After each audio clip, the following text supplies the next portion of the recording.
안녕하세요.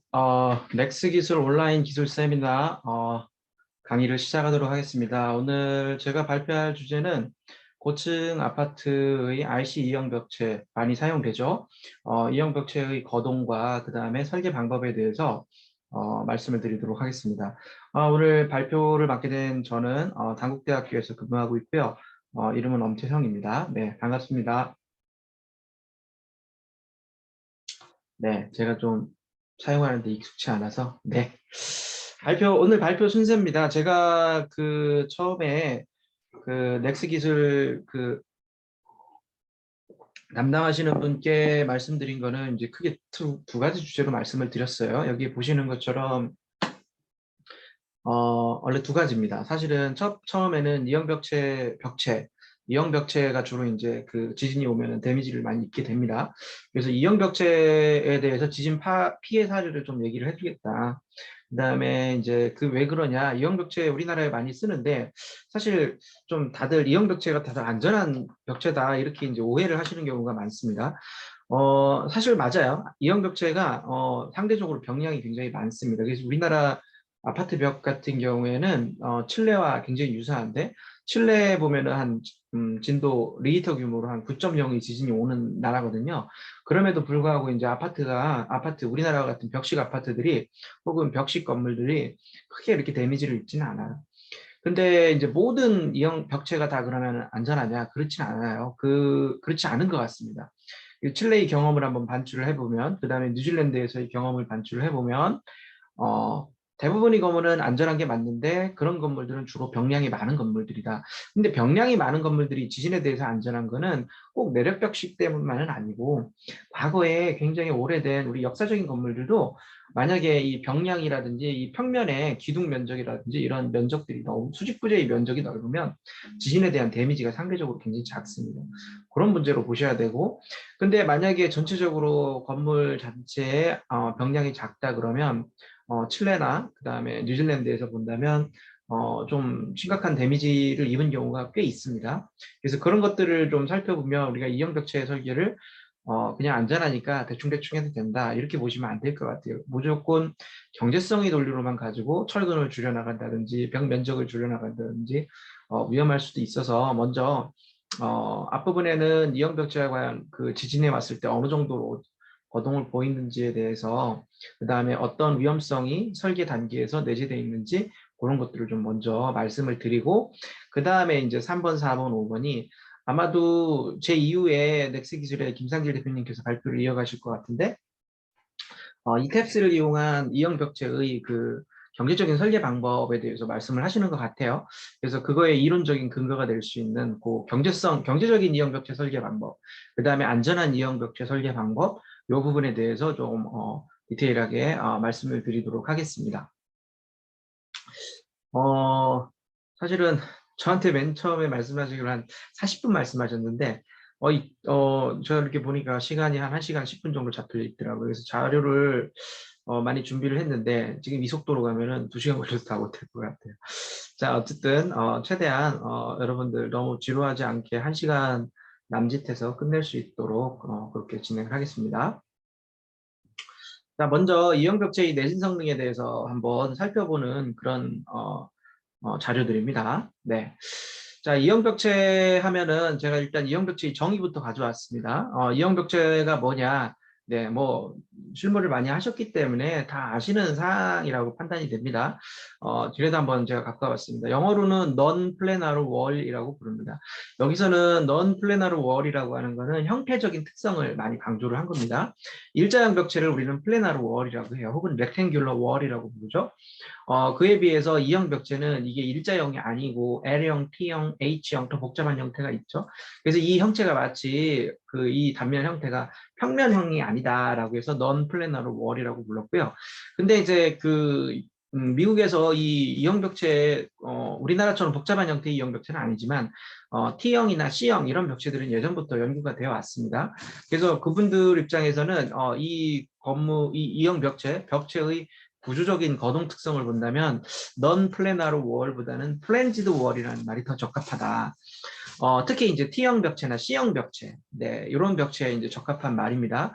그래서 보시면 일자형 벽체는 그냥 쭉이죠. 이게 웹이 되면서 플랜지에 해당하는 게 사실 양끝인데 양끝이 면적이 별로 없어요. 근데 E형 벽체는 요 플랜지가 달라붙는 요 웹이죠. 웹의 양끝에 넓은 면적의 플랜지가 직각 방향으로 있다. 그래서 이런 거를 플랜지월, 웹월, 플랜지월, 웹월 붙여가지고 웹의 양끝에 플랜지가 있어서 마치 얘가 H형광이나 C형광과 비슷한 거동을 한다. 그래서 플랜지드 월이라는 표현을 씁니다. 그래서 좀 우리가 구조적인 여러분들이 이걸 듣는 분들이 형태에만 치중하시는 분들은 아니고 구조적인 부분에 초점을 맞춘 분들이기 때문에 저는 뭐 둘 다 같이 씁니다. 그냥 이형벽체는 일반적으로 많이 받아들여지는 용어고 플랜지드 월이라는 용어는 많이 쓰지는 않지만 어떤 이형벽체의 구조적인 거동을 명확히 명쾌하게 설명하는 데 적합한 용어라고 판단이 돼서 둘을 같이 쓸 거고요. 그런 의미에서 본다면 이형벽체는 폭이 넓은 플랜지를 갖는 벽이다. 이게 또 다른 용어로는 이런 용어도 씁니다. thin walled wall section, thin walled wall section.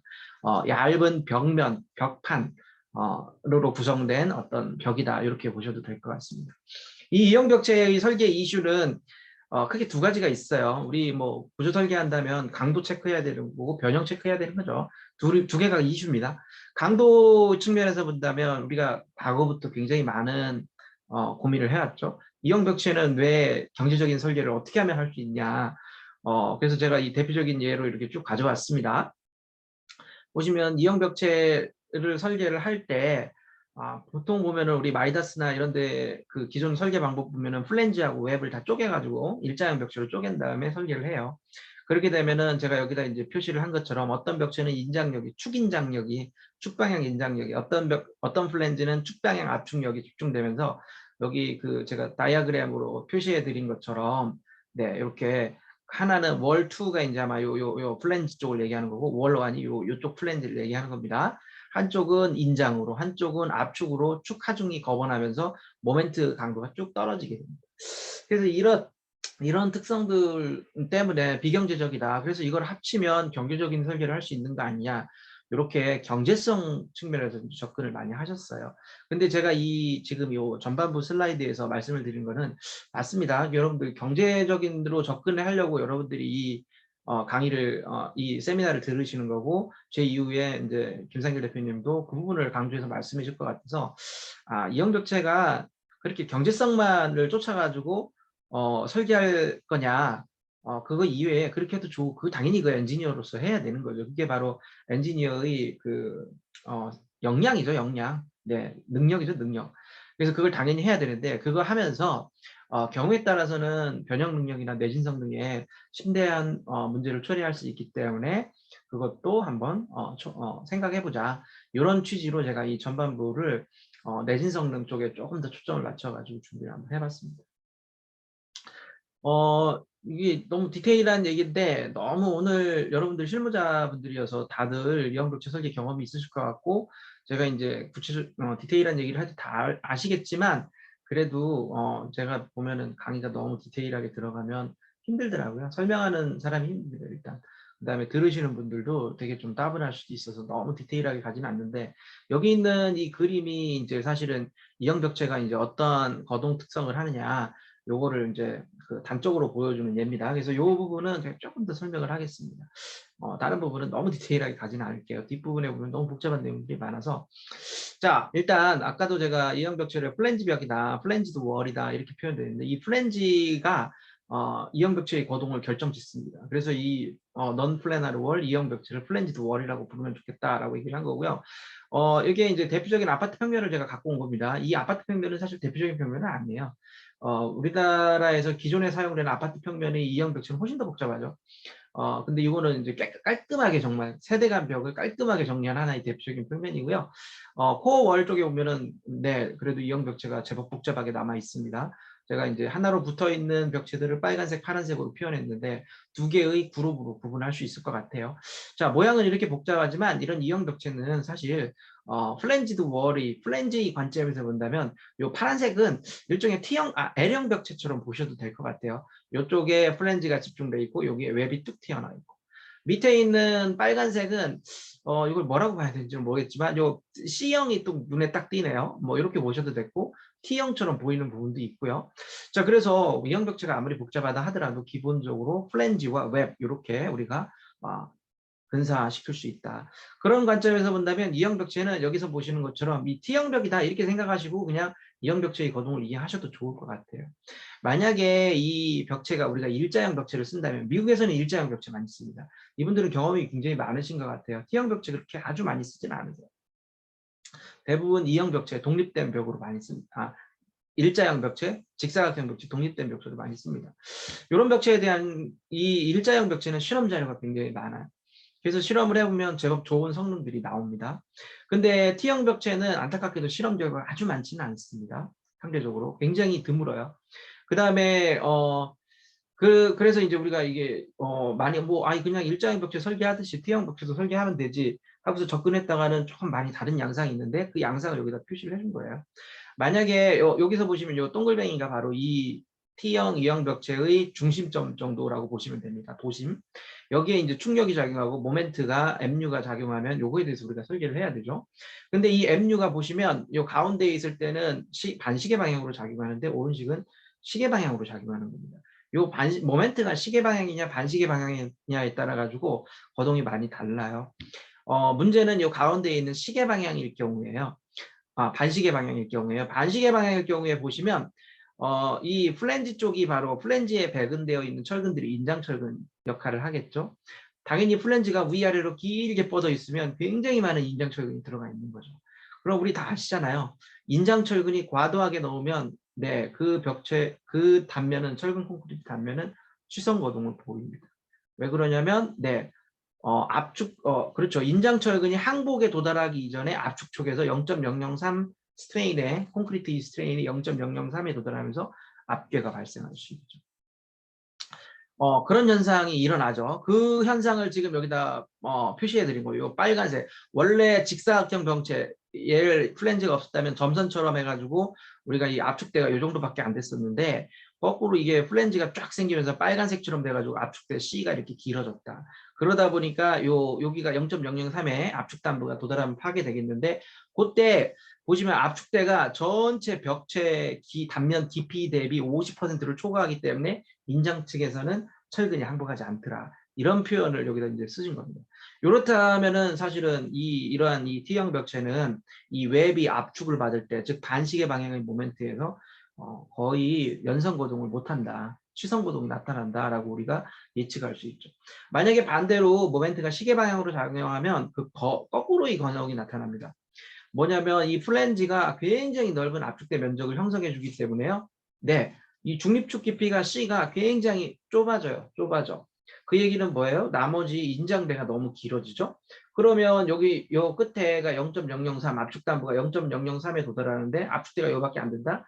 그러면 빨간색처럼 우리가 변형률 분포를 가정을 해야 되겠고, 그러면 인장 측, 웹 쪽에 있는 철근들은 변형률을 엄청나게 크게 받습니다. 그렇기 때문에 이런 T형, 플랜지가 있는 E형 벽체는 극단적으로 취성거동, 반시계 방향 모멘트에 대해서 가운데 있는 그림처럼요.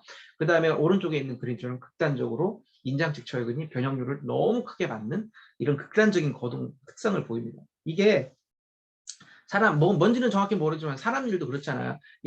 극단에 있는 거는 극좌, 극우 위험하잖아요. 그죠? 중도가 제일 좋잖아요. 저는 그렇게 생각합니다. 아무튼 벽체도 좋을 게 하나도 없습니다. 그래서 이걸 실험을 해보면, 여기 보시면 요게 그 일자형 벽체입니다. 일자형 벽체, T형 벽체, T형 벽체고요. 가로축이 이제 변입이 좀 보시면 되고, 변형이다.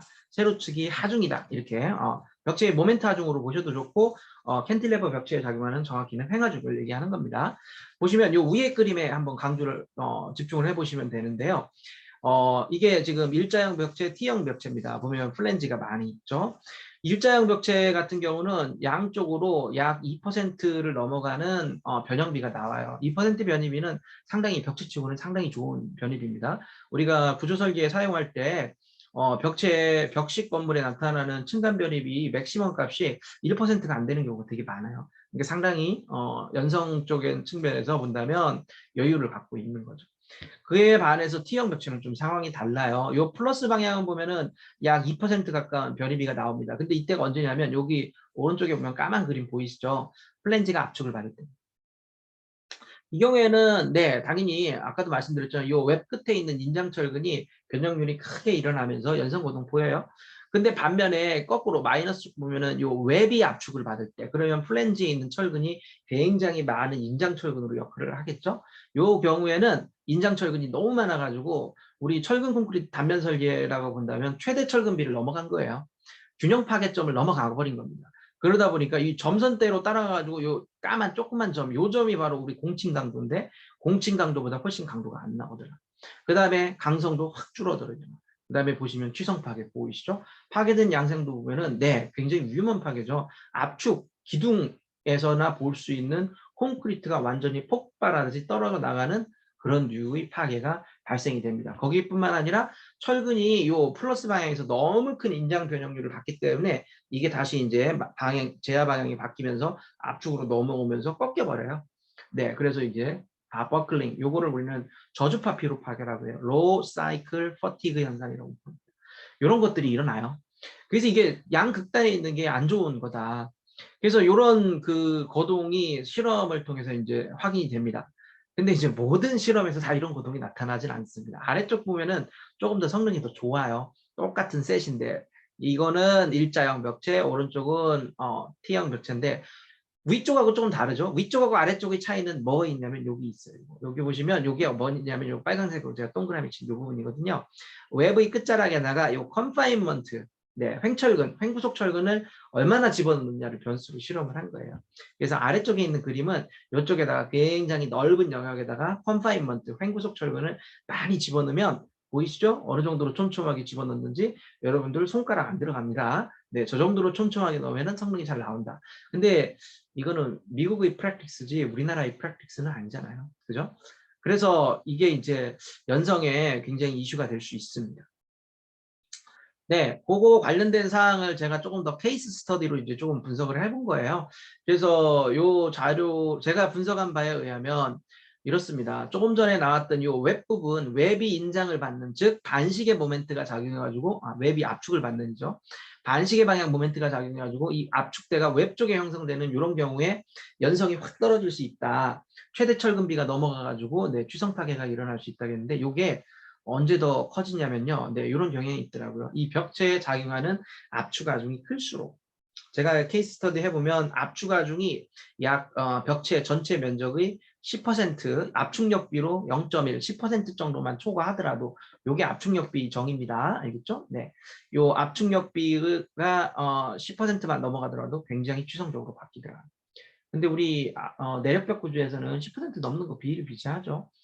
층수가 뭐 한 3, 40층 정도 올라가면 이 압축력비가 뭐 40%까지는 안 올라갈 거라고 생각이 되는데 2, 30%는 뭐 1도 아니라고 생각합니다. 굉장히 취성적으로 나타나고요. 그 다음에 이 철근비가 높으면 높을수록 이 전체적으로 철근이 많이 배근되면 많이 배근될수록 이런 경향이 더 크게 나타나더라. 이런 것들을 확인할 수 있고요. 요게 비단 T형 벽체만의 문제만은 아닙니다. L형 벽체에서도 굉장히 자주 일어나고요. L형 벽체는 사실 T형 벽체 똑같습니다. 그 다음에 이게 우리가 안전하다고 생각할 수 있는 H형 벽체에서도 일어납니다. 근데 H형 벽체에서는 항상 일어나는 건 아니고 약축 방향으로 모멘트가 작용할 때 일어날 수 있습니다. 자, 어쨌든 이형 벽체가 생각보다 굉장히 좀 위험한 측면들이 이제 있어서 우리가 이제 설계할 때 좀 조심해야 되겠죠.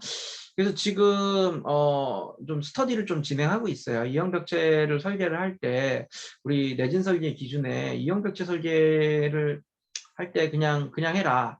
우리 이형 벽체 설계할 때 보면 우리 보통 보면은 보통 모멘트 골조로 많이 보통 시스템, 보통 내력벽 시스템으로 보통 전단벽 시스템으로 막 설계하기 때문에 연성 설계가 연성 상세, 횡구속 철근이 거의 사용이 안 되거든요. 그래서 그런 경우에 과연 이형 벽체가 우리가 지금 내진 설계할 때 타겟으로 하는 변형 능력을 확보할 수 있느냐 이런 부분 한번 재검토할 때가 된 것 같아요. 그래서 이런 부분에 대해서 검토를 하고 있고요. 근데 여러분들 좀 오해를 안 하셨으면 좋겠는 게 제가 말씀을 드리는 이런 사례가 이런 이해가 모든 이형 벽체에 다 그런 건 아닙니다. 대부분 우리 내력벽 시스템으로 사용되는 아파트 벽은요. 굉장히 좀 복잡해요. 한번 예를 한번 들어가 볼게요. 여기에 보시면 조금 실제 아파트에 들어가는 평면 아파트 벽체 형상은 단면 형상은 복잡해서 사실 제가 말씀드린 그런 현상이 좀 완화될 여지도 많이 있습니다. 근데 이거를 이제 너무 요즘엔 또 추세가 아파트에 들어가는 이형벽체 단면들을 굉장히 심플리파이 하거든요. 제가 그렇게 들었습니다. 요즘은 굉장히 벽체를 다듬어서 들어간다고. 그런 식으로 이제 들어가게 되면은 극단적으로 T형, L형 이런 벽체들이 이제 사용될 여지가 굉장히 높고 그런 벽체들은 좀 문제가 됩니다. 가급적 이형 벽체 설계를 만약에 하신다면 플랜지를 한쪽에만 두지 마시고 양쪽 대칭으로 두시는 거를 권해드리고 싶습니다. 미국에서 이제 엔지니어 분들이 발표하시는 걸 들으면 미국에 계신 분들도 이형 벽체를 많이 씁니다. 우리나라처럼 아파트에 쓰지는 않아요. 오피스 건물이 코어월에 많이 쓰는데 이분들은 코어월 디자인의 기본 컨셉이 무조건 대칭이에요. 대칭. 단면 형상도 대칭이고요. 그 다음에 벽의 배치도 항상 대칭입니다. 그걸 굉장히 강조하시더라고요. 아마도 경험이 많이 있으신 것 같아요. 그거에 관련돼서. 우리도 이형 단면 하나로 놓고 봤을 때 플랜지 월, 웹을 중심으로 플랜지 배치를 가능하면 대칭으로 가져가시면 큰 문제는 없겠지만 그게 아니라 T형이나 L형처럼 플랜지가 한쪽에 붙어 있다면 우리가 의도하는 변형 능력이 나오지 않을 수 있다. 그래서 여기에 대해서는 추가 스터디를 통해서 우리가 좀 보완을 해야 될 것 같아요. 한 가지 이제 좀 긍정적인 측면은 뭐냐면 요즘에는 사실 경제적인 이유죠. 안전성의 이유보다는 경제적인 이유로 성능 기반 설계를 많이 사용하죠. 성능 기반 설계가 이제 아파트에 사용이 되면 사실 실제 좀 전에 제가 말씀드렸던 이형 벽체의 어떤 그 비대칭, 단면 플랜지 벽의 비대칭 배치로부터 생기는 어떤 취성적인 특성들이 구조 해석 단계에서 안전성 검토 단계에서 다 체크가 됩니다. 그래서 성능 기반 설계를 사용하면은 제가 좀 전에 말씀드린 부분이 다 걸러 나오기 때문에 큰 문제가 없겠지만 그게 아니라 그냥 우리 탄성 해석에 기반한 탄성 설계를 하신다. 그러면 조금 주의가 필요한 부분이 아닐까. 경우에 따라서는 제 생각에는 일부는 횡구석 철근을 넣어야 되는 경우가 생길 것 같다. 대표적으로 어느 경우라고 저는 생각을 하냐면 아파트 외벽, 일자형 벽을 한 6m, 7m 이렇게 갈 때는 쓰는 게 필요하지 않을까 이런 생각이 들고 그 다음에 또 하나는 T형이나 L형 벽체로 단면을 단순화해서 쓰시는 경우에는 더더욱 쓰실 필요가 있겠다 이런 생각이 듭니다.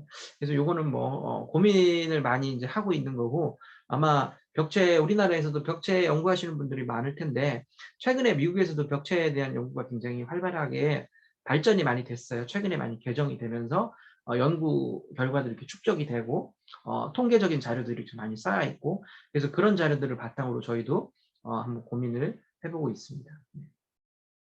자, 제가 지금까지 이제 조금 다소는 좀 책에 있는 듯한 내용이죠. 다소 이제 이거 그냥 뇌피셜로 얘기하는 거 아니야? 네, 이런 정도 얘기를 이제 막 해드렸는데 실제 지진 피해 사례를 보면은 벽체가 의외로 심각한 데미지를 입은 경우가 많아요. 네, 그거 자료를 한번 보려고 합니다. 네, 지진 피해 사례에 대해서 보면 외국은 굉장히 잘 돼 있습니다. 우리나라는 경주 지진, 그 다음에 포항 지진이 있었는데 뭐 외국 입장에서 본다면 뭐 그렇게 큰 지진이 아니었죠. 근데 저는 좀 개인적으로 이제 지진을 연구하는 사람으로서 부끄러웠던 건 뭐냐면, 경주 지진이 왔을 때 경주 지진 피해에 대한 어떤 백서라든지 아니면 우리가 거기서 좀 교훈을 얻어야 되잖아요. 그런 것들이 잘 정리된 자료가 있었으면 좋겠다 했는데, 안타깝게도 그런 게 별로 없었던 것 같고, 포항 지진에 대해서도 우리 사회에 엄청난 그 임팩트를 줬는데, 자료를 찾아보시면 별로 남아있는 게 없어요. 네. 그래서 좀 그게 좀 안타깝더라고요.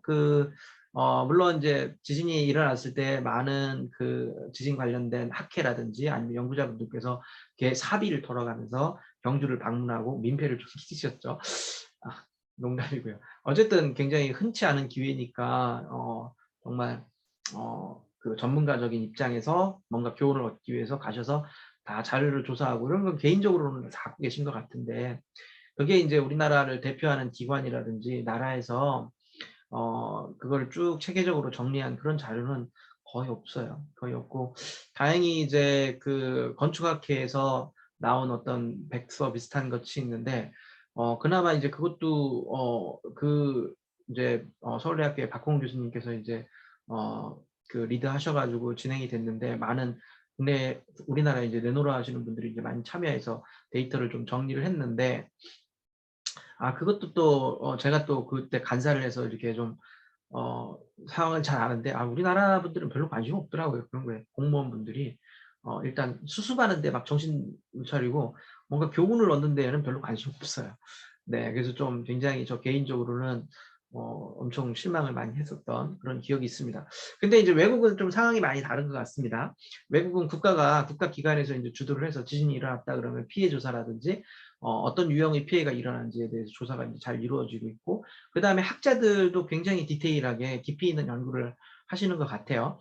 근데 이제 주로 이제 정부기관에서 많이 하고, 미국 정부는 역시 이제 대국은 대국인 것 같아요. 미국뿐만 아니라 여러 군데 다 사람들을 파견해서 조사를 하고, 지진이 많은 나라니까 그러겠죠. 네. 뭐 우리가 너무 우리 스스로를 비하할 필요는 없습니다만, 네, 미국은 아무튼 그런 것들을 하는 것 같습니다. 그래서 리포트를 만드는데, 그 리포트도 보면은 사실 제가 이 일을 한번 해보니까 너무 귀찮아요. 돈도 안 되고. 그래서 그냥 대충대충 하게 되는데, 미국의 리포트를 보시면 굉장히 수준이 높습니다. 그래서 역시 미국이 저런 정도 역량을 갖춘 나라구나, 이런 생각이 이제 많이 들더라고요. 그 다음에 또 제가 최근에 들은 바에 의하면 미국의 요즘 그 한참 잘 나가시는 한 50대 분들이 황금 세대래요. 네, 굉장히 똘똘하신 분들이 많이 있답니다. 그래서 그런지 이 최근에 나오는 미국의 리포트 수준이 굉장히 높더라고요. 보니까 그 60, 70년대, 80년대, 저는 이제 공부할 때 70년대, 80년대 자료를 많이 봤습니다. 제가 학위를 2000년대 초반에 하다 보니까 90년대하고 이렇게 그때 나온 리포트하고 좀 많이 틀려요. 굉장히 발전적인 리포트들이 많이 나오고 있고 수준이 굉장히 높은 것 같습니다. 그래서 아무튼 그쪽에서 이제 쭉 정리를 좀 했는데, 대표적으로 제가 참조한 건 리스트 보고서예요. 이게 이제 칠레죠. 칠레 마울레 얼스케이크라고 하네요. 2010년에 있었던 건데, 요거를 여기서 이제 콘크리트 월이, 콘크리트 그러니까 벽체를, 내력벽 건물이죠. 내력벽 건물들이 상당히 그 큰 피해를, 데미지를 입었는데, 요거를 조사를 한 겁니다. 2014년에 그래서 발표를 한 거고, 이게 기간이 좀 길 거예요. 아마 2010년 일어나자마자 아마 갔을 것 같고, 팀을 꾸려서 아마도 이제 한 3, 4년 정도 결과를 정리해서 이게 이제 정부의 공식 리포트를 이렇게 낸 것 같아요. 여기에 보면 자세한 내용들이 쭉 설명이 되어 있습니다. 단순히 지진 피해를 사진 찍어가지고 보고하는 정도에 그친 게 아니고요. 분석을 다 했어요. 다 구조해석도 한번 하고 비선적 해석도 해보면서 자기들이 나름대로 우리 미국에서 이 칠레의 지진으로부터 어떤 교훈을 얻어야 되고, 우리 국가, 이 보고서를 낸 데가 어디냐면 미국의 국가표준원이에요. 그래서 우리 미국의 국가 표준, 국가 기준에 어떻게 반영을 해야 될 거냐, 이런 것들을 좀 요약을 한 그런 리포트다, 이렇게 보시면 되고요. 그 내용을 바탕으로 이제 그 대학원생이 이렇게 박사학위 논문에 또 정리를 또 잘 해놨습니다. 그래서 관심 있으신 분들은 보시면 좋을 것 같아요.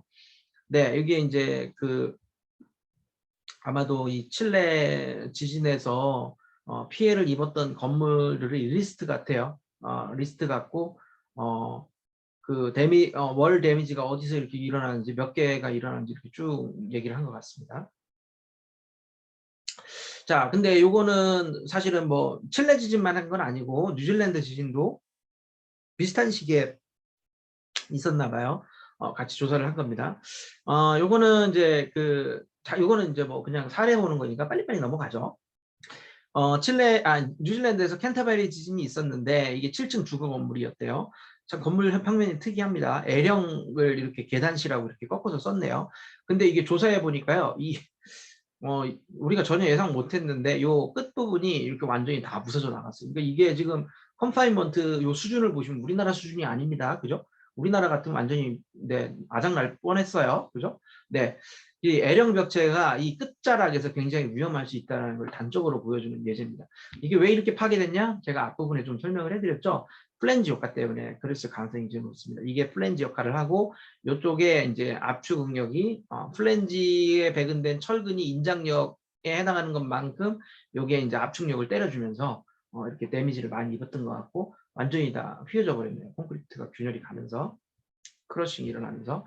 요거는 이제 칠레 마울레에 있는 지진인데, 네, 굉장히 위험하죠. 지금 계곡을 주변에 이렇게 쫙 나가는 거 보실 수 있고, L형으로 꺾인 부분이 그냥 다 나가는 거 보실 수 있고, 여기도 보시면 요가 제가 노란색으로 이제 체크한 부분들이 데미지를 입은 건데 대부분 보면요 단부에서 네, 칠레는 지진이 워낙 세니까 주근을 엄청 많이 넣었나 봐요. 근데 또 병량은 또 워낙 많으니까 횡구석 철근을 많이 안 넣은 것 같아요. 여기 보이시죠? 네, 어마어마한 철근량이 이렇게 들어가면서 반면에 횡구석 철근은 너무 적기 때문에 콘크리트는 다 떨어져 나가고 이게 출렁출렁 거리는 이게 굉장히 위험한 것이라는 걸 좀 볼 수 있죠. 네. 이걸 보면은 횡구석 철근이 부족한 것도 문제고 혹시 이 이형벽체에 너무 과도하게 철근을 때려박는 게 또 문제가 될 수도 있지 않을까 이런 생각도 들게 만드는 그런 사례고요. 요거는 굉장히 좀 특이한 건물이죠. 겉으로 보면 굉장히 멀쩡한 건물인데 여기에 보시면 이렇게 T형 벽체가 있는 겁니다. 이 제가 봤을 때는 벽체에서 제일 위험한 벽체가 뭐냐면 긴 벽체예요. 특히 T형으로 긴 벽체 혹은 L형으로 길게 쭉 뻗어 있는 벽체. 요 끝자락에서 보시면 완전히 다 떨어져서 휘어졌죠. 요거 붕괴됐으면 사실은 굉장히 위험할 뻔했는데 어떻게 주변에 있는 벽체들이 살아남은 건지 기둥들이 멀쩡했는 건지 아무튼 붕괴까지 이어지지는 않았습니다.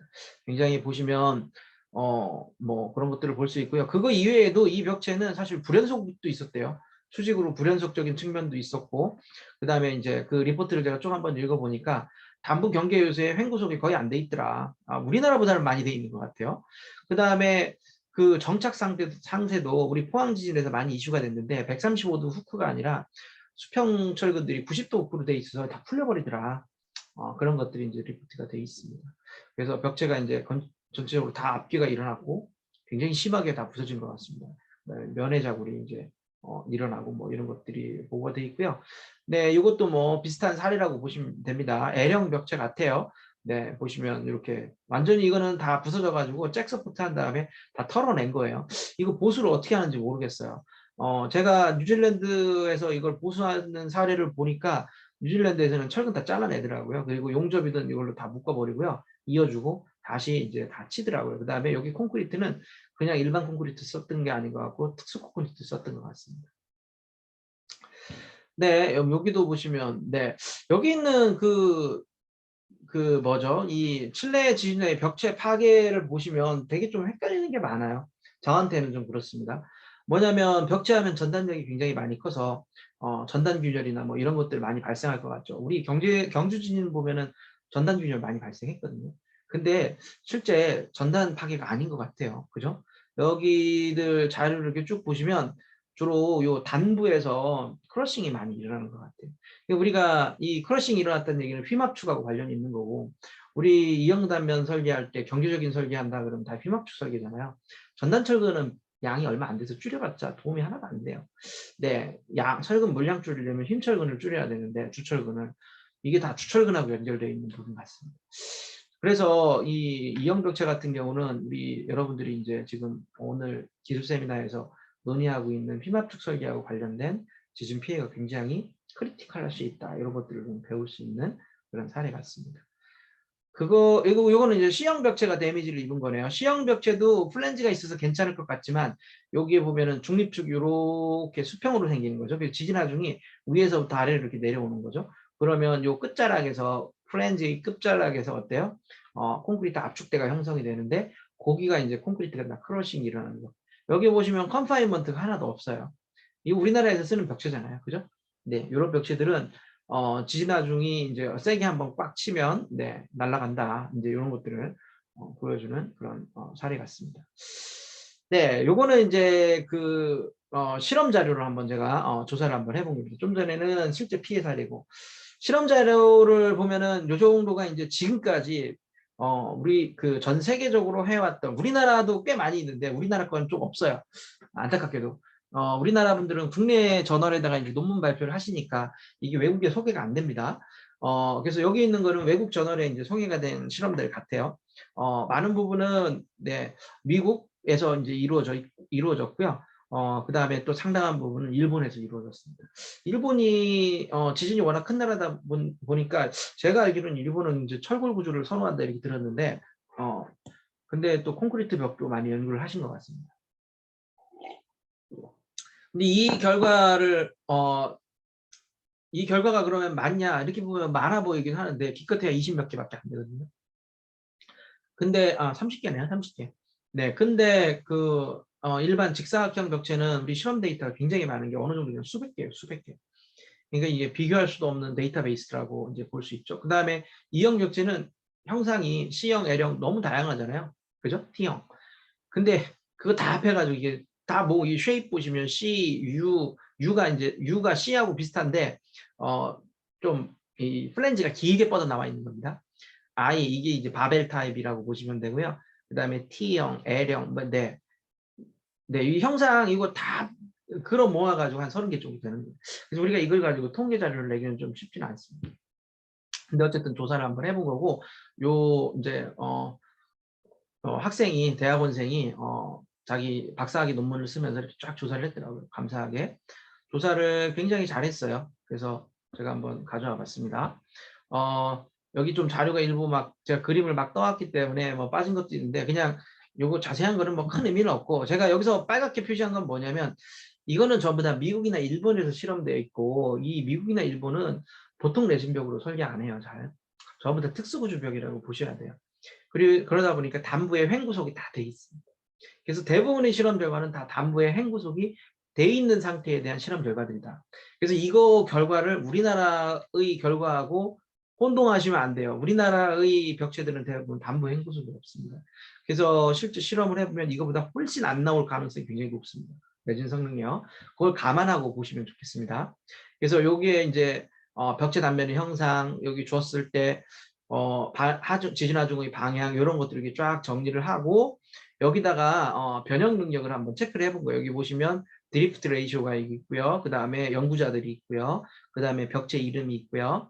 그 다음에 드리프트 레이쇼가 몇 퍼센트까지 갔냐 이렇게 보시면 되는데 기본적으로 제가 생각할 때 벽체에서 어느 정도가 좋냐 한 2% 정도 나오면 안전하다고 좋다고 볼 수 있을 것 같아요. 그래서 이 디포메이션 캐퍼시티를 보면 대부분 보면은 2% 넘는 것도 되게 많고요. 안 되는 것도 있습니다. 요 벽체, 로이스라는 사람이 실험한 거 보면은 별로 좋지는 않네요. 네.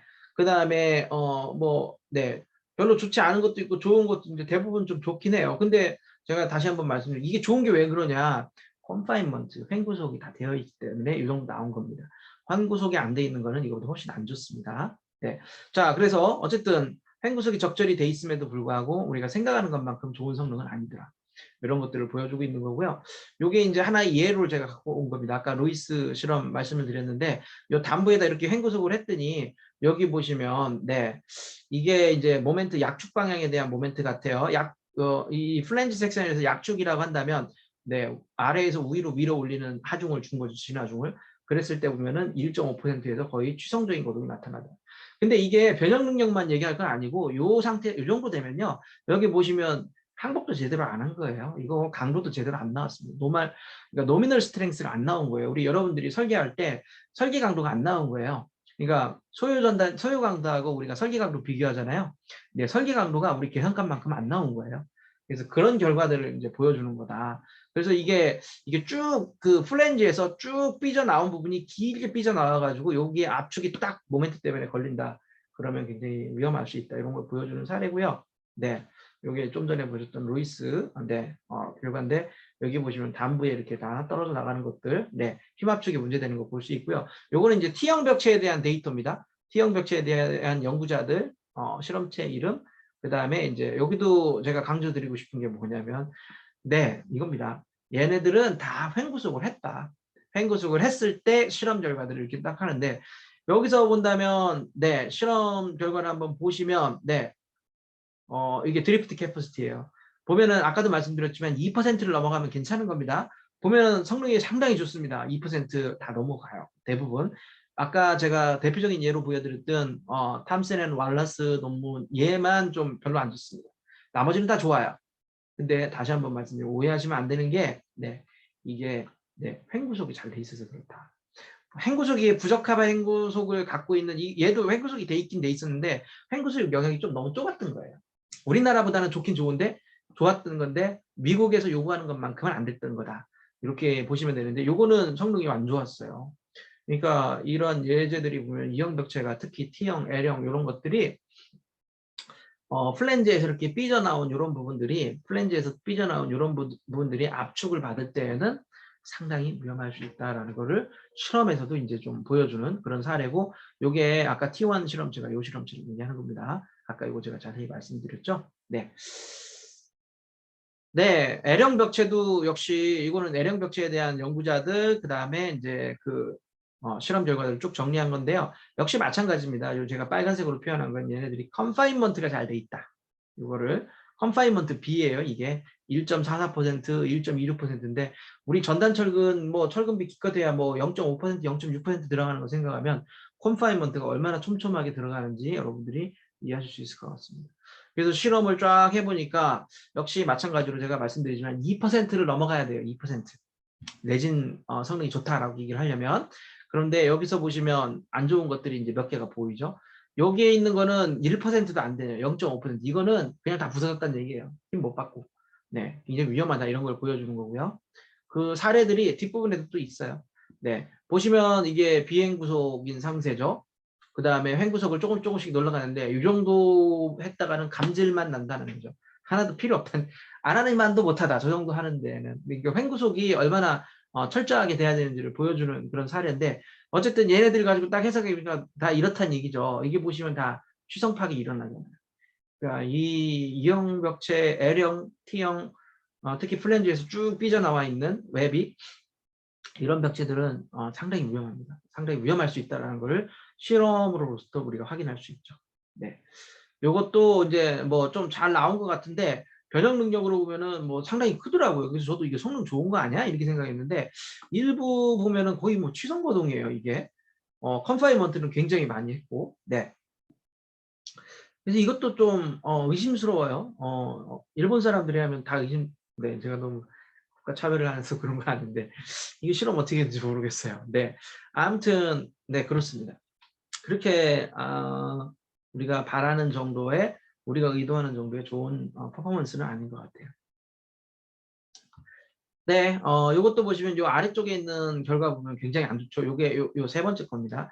양쪽 끝에다가 이렇게 조금씩 했다가는 이게 비대칭으로 한 겁니다. 이렇게 한쪽이 길게 쭉 삐져나오면 이런 벽체들은 굉장히 위험하다. 근데 이 파괴 조건이 보면 일본은 좀 특이한 게 압축력비가 굉장히 커요. 0.3, 그 0.30%예요. 30%면 우리가 이제 보통 여러분들이 설계하실 때 맥시멈으로 진짜 압축 파괴에 도달할 때까지 쓰시면 아마 압축비로 한 4, 50% 됩니다. 그럼 30%면 거의 뭐 그 극단까지 간 거죠. 거의. 이런 상태로 실험을 많이 하시더라고요. 그게 이제 고층 건물을 아마 타겟으로 하신 것 같아요. 뭐 오피스 건물, 수십 층 되는 오피스 건물의 코어, 이런 데를 이제 타겟으로 하신 것 같은데, 그런 건물에서 이게 보시면 굉장히 치성적으로 네, 나오는 것들이 이제 확인이 되고, 이런 거 보면 오피스 건물 같은 경우 한번 데미지 잘못 일어나면 큰일 나잖아요. 그죠? 이건 정말 내진 설계할 때 주의가 필요한 그런 것들을 좀 보여주는 예제 같습니다. 이게 이제 이 박사과정 학생이 정말 똘똘한 학생이더라고요. 정말 열심히 공부를 많이 했더라고요. 제가 공부할 때보다 뭐 훨씬 더 열심히 한 것 같아요. 이게 다 이걸 분석을 했어요. 그래서 이게 이 양반이 이제 단면 해석을 다 해가지고 여기 입실론 T 나누기 입실론 Y라고 돼 있는데, 우리가 공칭 강도를 계산할 때 최단 인장철근의 변형률을 계산해야 되잖아요.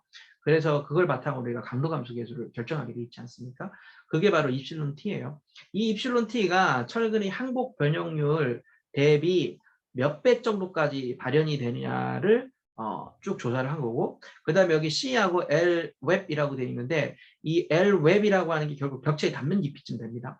그 다음에 C라고 하는 건 내가 공칭 강도 계산을 위해서 단면 해석을 했을 때 그때 이 중립축 깊이가 됩니다. 그래서 얘네들이 이제 어느 정도 되냐 이거를 쫙 분석을 한 건데, 여기 보시면 이런 숫자들을 보시면 돼요. 여기 0.334, 그러니까 내가 단면 해석을 했는데 압축대 깊이가 전체 단면 깊이 33%예요.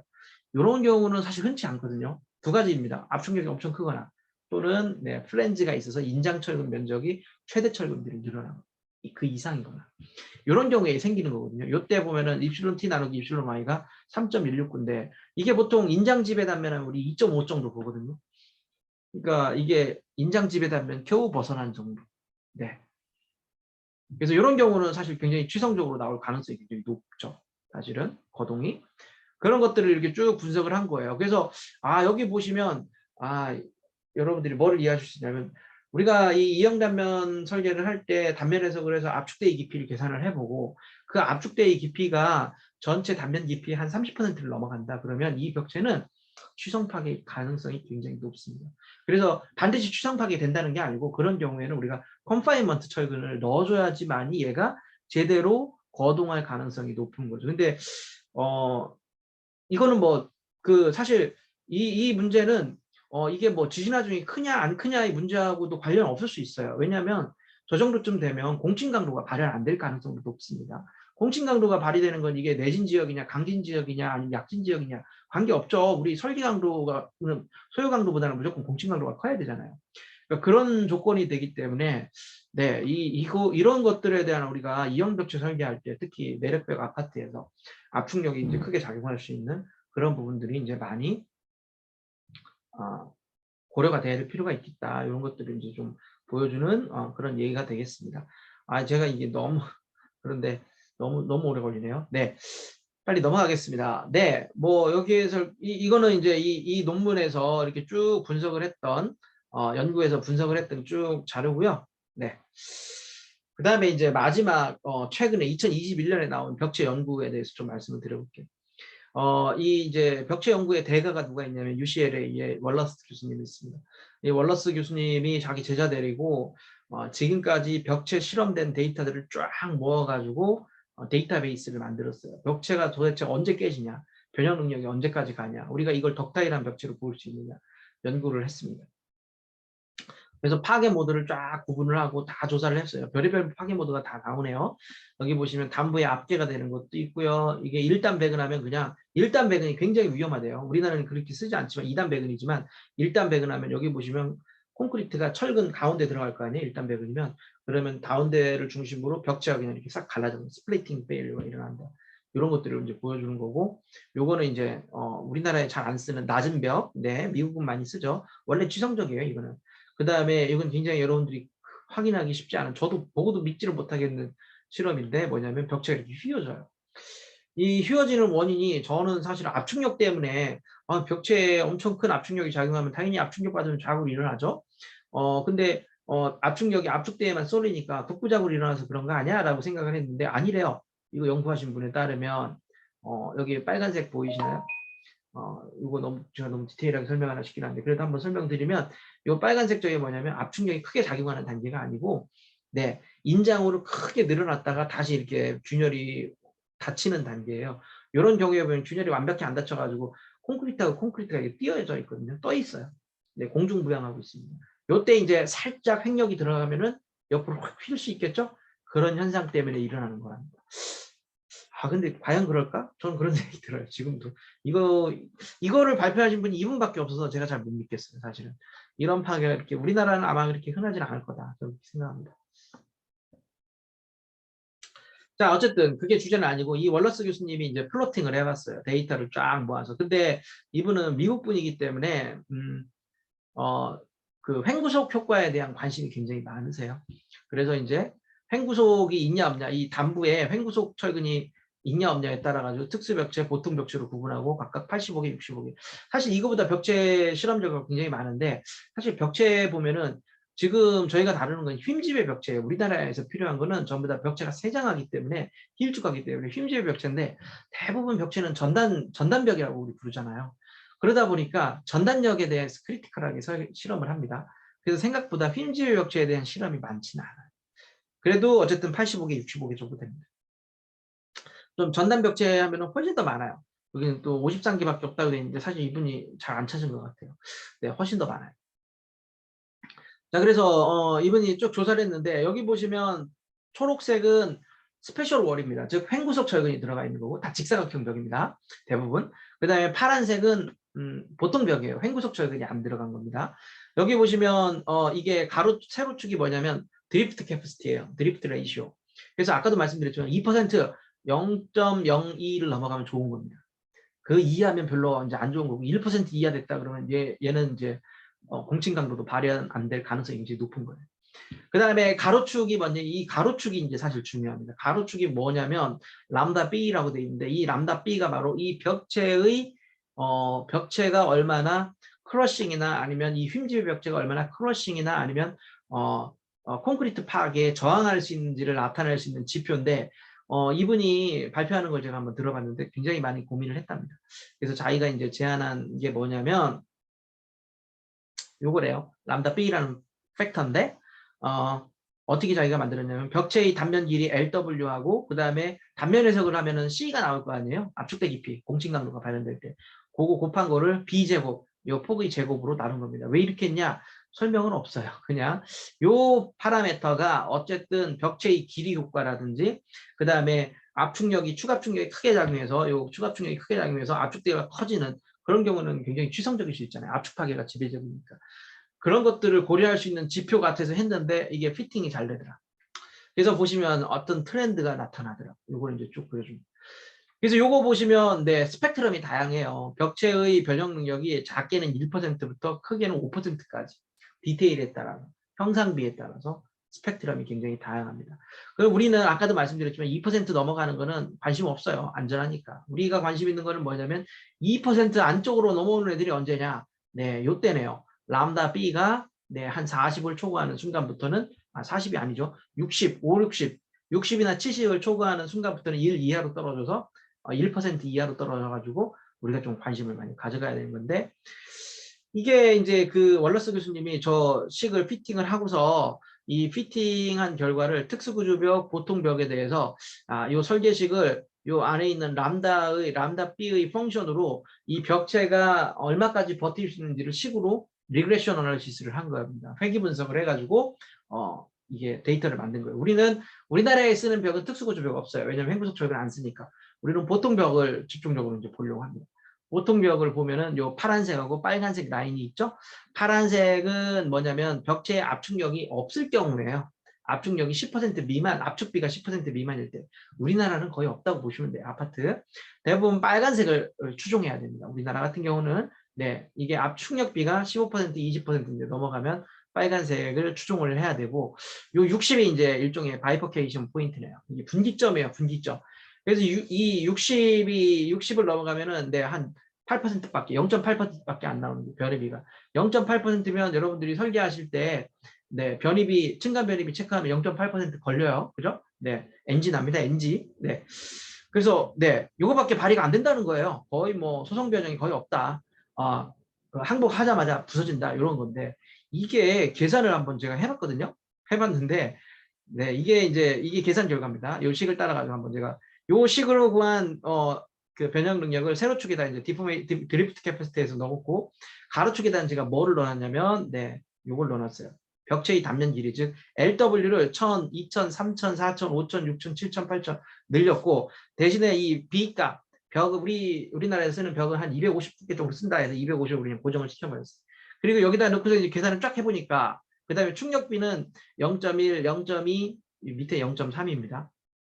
못하네요.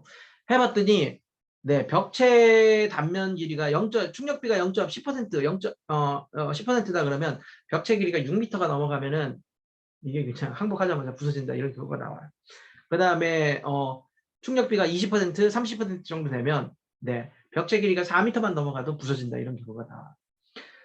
네, 근데 우리가 관심 있는 건 이형 벽체죠.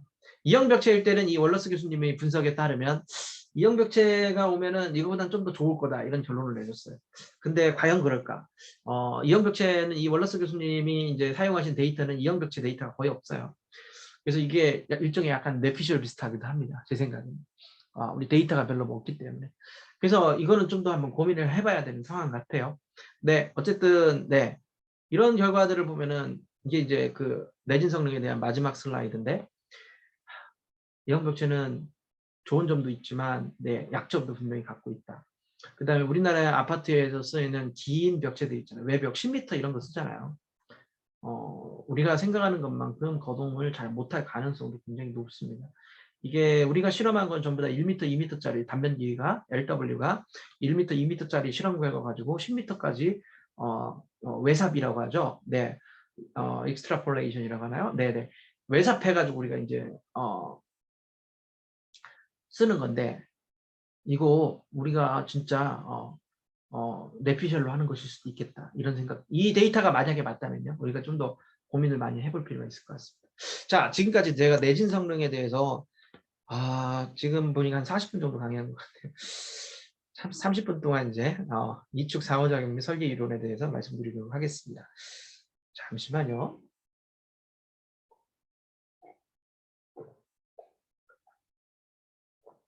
여러분들도 힘들고 저도 힘들고 강의가 길면 되게 힘들어져요. 그죠? 양해를 부탁드리겠습니다. 네, 그 다음에 요거는 이제 네, 이축 설계, 우리 이형벽체에 그 설계를 하기 전에 여러분들이 꼭 이해하셔야 될 게 뭐냐면 이축 상호작용이라는 걸 이해하셔야 돼요. 이게 기둥 설계하고 이형벽체, 여러분들 벽체 설계는 기둥 설계하고 비슷하죠? 기둥도 보면은 X 모멘트, Y 모멘트, 이 방향 모멘트에 대해 설계를 해야 되거든요. 충격하고 상호작용을 고려해서. 이형 벽체 설계도 기본적으로 무조건 그렇게 해야 돼요. 근데 일자형 벽체 설계를 하면 그럴 필요가 없어요. 일자형 벽체 설계는요. 모멘트 하나만 있으면 돼요. 모멘트 하나와 충격의 상호작용만 고려하면 되는데 이형 벽체로 넘어가는 순간 모멘트 두 개와 그 다음에 충격의 상호작용을 고려해야 됩니다. 그래서 그 이름을 제가 이축 상호작용으로 불렀습니다. 이축 상호작용은 여러분들 잘 아시는데 이게 기둥이고 보가 양쪽으로 붙어 다니는 이런 기둥은 사실 보기둥 모멘트 골조 시스템에서 코너 칼럼쯤 되는 거죠. 이 코너 칼럼 보면은 네 여기에 보면은 중력하중이 가운데쯤 떨어진다고 한다면 요 중력하중에 의한 모멘트가 네 여기 제가 이렇게 표현했네요. X 모멘트, Y 모멘트를 동시에 작용하죠. 여기서 여러분들이 헷갈리지 않게 X 모멘트, Y 모멘트 어떻게 정했냐? 오른손 법칙으로. 네. X 여기 보시면 Y축 보이시죠? Y축 보이시면 Y 모멘트는 뭐가 Y 모멘트냐면 엄지손가락을 Y축 맞추시고 내 손가락이 돌아가는 게 Y 모멘트입니다. 그래서 Y 모멘트는 요쪽 부에 작용해요. 그 다음에 X 모멘트는 뭐냐면 엄지손가락을 X축으로 주고 내 손가락이 돌아가는 방향인데 요거는 여기 그림에 안 보이는데 요쪽으로 쭉 뻗어 있는 이 보에 작용하는 밴딩 모멘트가 바로 MX 모멘트입니다. 그래서 MX 모멘트, MI 모멘트, 그 다음에 PU의 상호작용을 고려해서 설계해야 된다라는 거고요. 그러면 이게 제가 여기다 이제 표현했네요. MY 모멘트가 밴딩, MX 모멘트 밴딩. 그러니까 얘가 제가 보에다 그렸지만 결국 이 기둥을 설계할 때는 보 모멘트가 기둥으로 전달되는 거지 않습니까? 그러니까 이 기둥 단면은 MX 모멘트, MI 모멘트, 그 다음에 수직으로 뻗어 있는 P 얘네들의 상호작용을 고려해서 우리가 설계를 해줘야 됩니다. 예를 들어서 MY 모멘트다. MY 모멘트 다시 한번 말씀드리면 오른손 들고 엄지손가락 Y축 맞추고 내 손가락 돌아가는 방향의 모멘트인데 네 그러면 보시면 MY 모멘트는요. 보시는 것처럼 네 한번 해보세요. 이렇게 한번 해보시면 네 중립축은 Y축하고 평행하게 그 다음에 네 이렇게 압축대가 오른쪽에 생겨야 되고 MX 모멘트도 똑같이 해보시면 중립축은 X축하고 평행하게 그 다음에 압축대는 아래쪽 생겨야 돼요. 근데 얘가 동시에 작용한다고요. 동시에. 그러면 우리는 이 밴딩 모멘트에 의한 변형률 분포는 선형 분포잖아요. plane remains plane이라고 하죠. 우리 베르노이 원리죠. 그게. 그래서 MX, MI가 동시에 작용하면 네 이렇게 중립축이 두 방향으로 생기는 게 아니고 그냥 기울어집니다. 알겠죠?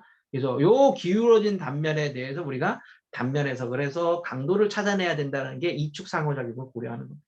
네.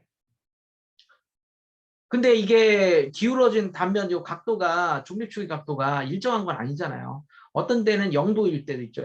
이게 세타가 0인 겁니다. 그러면 이거는 완전히 MX 모멘트예요. MX 모멘트하고 똑같죠. 근데 세타가 만약에 90도다 그러면 이거는 완전히 MI 모멘트예요. 왜냐면 MI 모멘트는 중립축이 Y축하고 평행하거든요. 그리고 세타는 0하고 90도 사이에 있죠. 그래서 얘네들을 세타를 0도부터 90도까지 쪼르륵 돌려가지고 PN 커브를 그리면 PN 커브가 우리가 생각하는 PN 커브는 이거 하나 이렇게 하나씩 나오는 게 아니라 연속적으로 변하겠죠. 그리고 이 연속적인 게 일종의 서피스를 만들어요.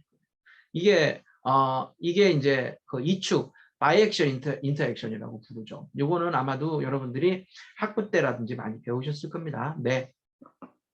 그래서 기울어진 중립축에 대해서 우리가 설계한다는 게 이 그림에서 보시면 우리가 PM 커브 평면상에서 설계하는 거를 PM 인터액션 서피스 네 공간상으로 옮겨가야 된다라는 문제가 있는 거고 평면에서 공간으로 옮겨가려면 얼마나 많은 계산 데이터가 필요할까요? 그죠? 그러니까 계산량이 어마어마하게 늘어나게 된다 이런 거고 그 다음에 평면은 우리가 자대고 길이를 측정할 수 있을 정도로 잘 우리 직관적으로 와닿았는데 공간에 있는 거는 그러지가 못하죠. 네, 굉장히 어려운 우리 좀 눈으로 잘 확인이 안 되는 직관적이지 않은 방법으로 계산을 쭉 해줘야 됩니다. 자, 그래서 이런 것들을 적용해야 되고 사실 요거에 대한 거는 뭐 사실 뭐 지금 처음 나온 얘기가 아니고요. 기둥의 뭐 이축 상호작용에 대한 거는요. 이거 콘크리트 시작되면서부터 나온 거예요. 그리고 이 연구를 언제 제일 많이 했냐면 1950년대 많이 했어요. 50년대, 60년대. 지금으로부터 지면 7, 80년대, 70년대, 70년 전쯤부터 됐어요. 그때 컴퓨터가 있었나 없었나 모르겠는데 아무튼 네, 그 당시 열심히 노력해가지고 다 계산 방법이라든지 뭐 이런 걸 다 했어요.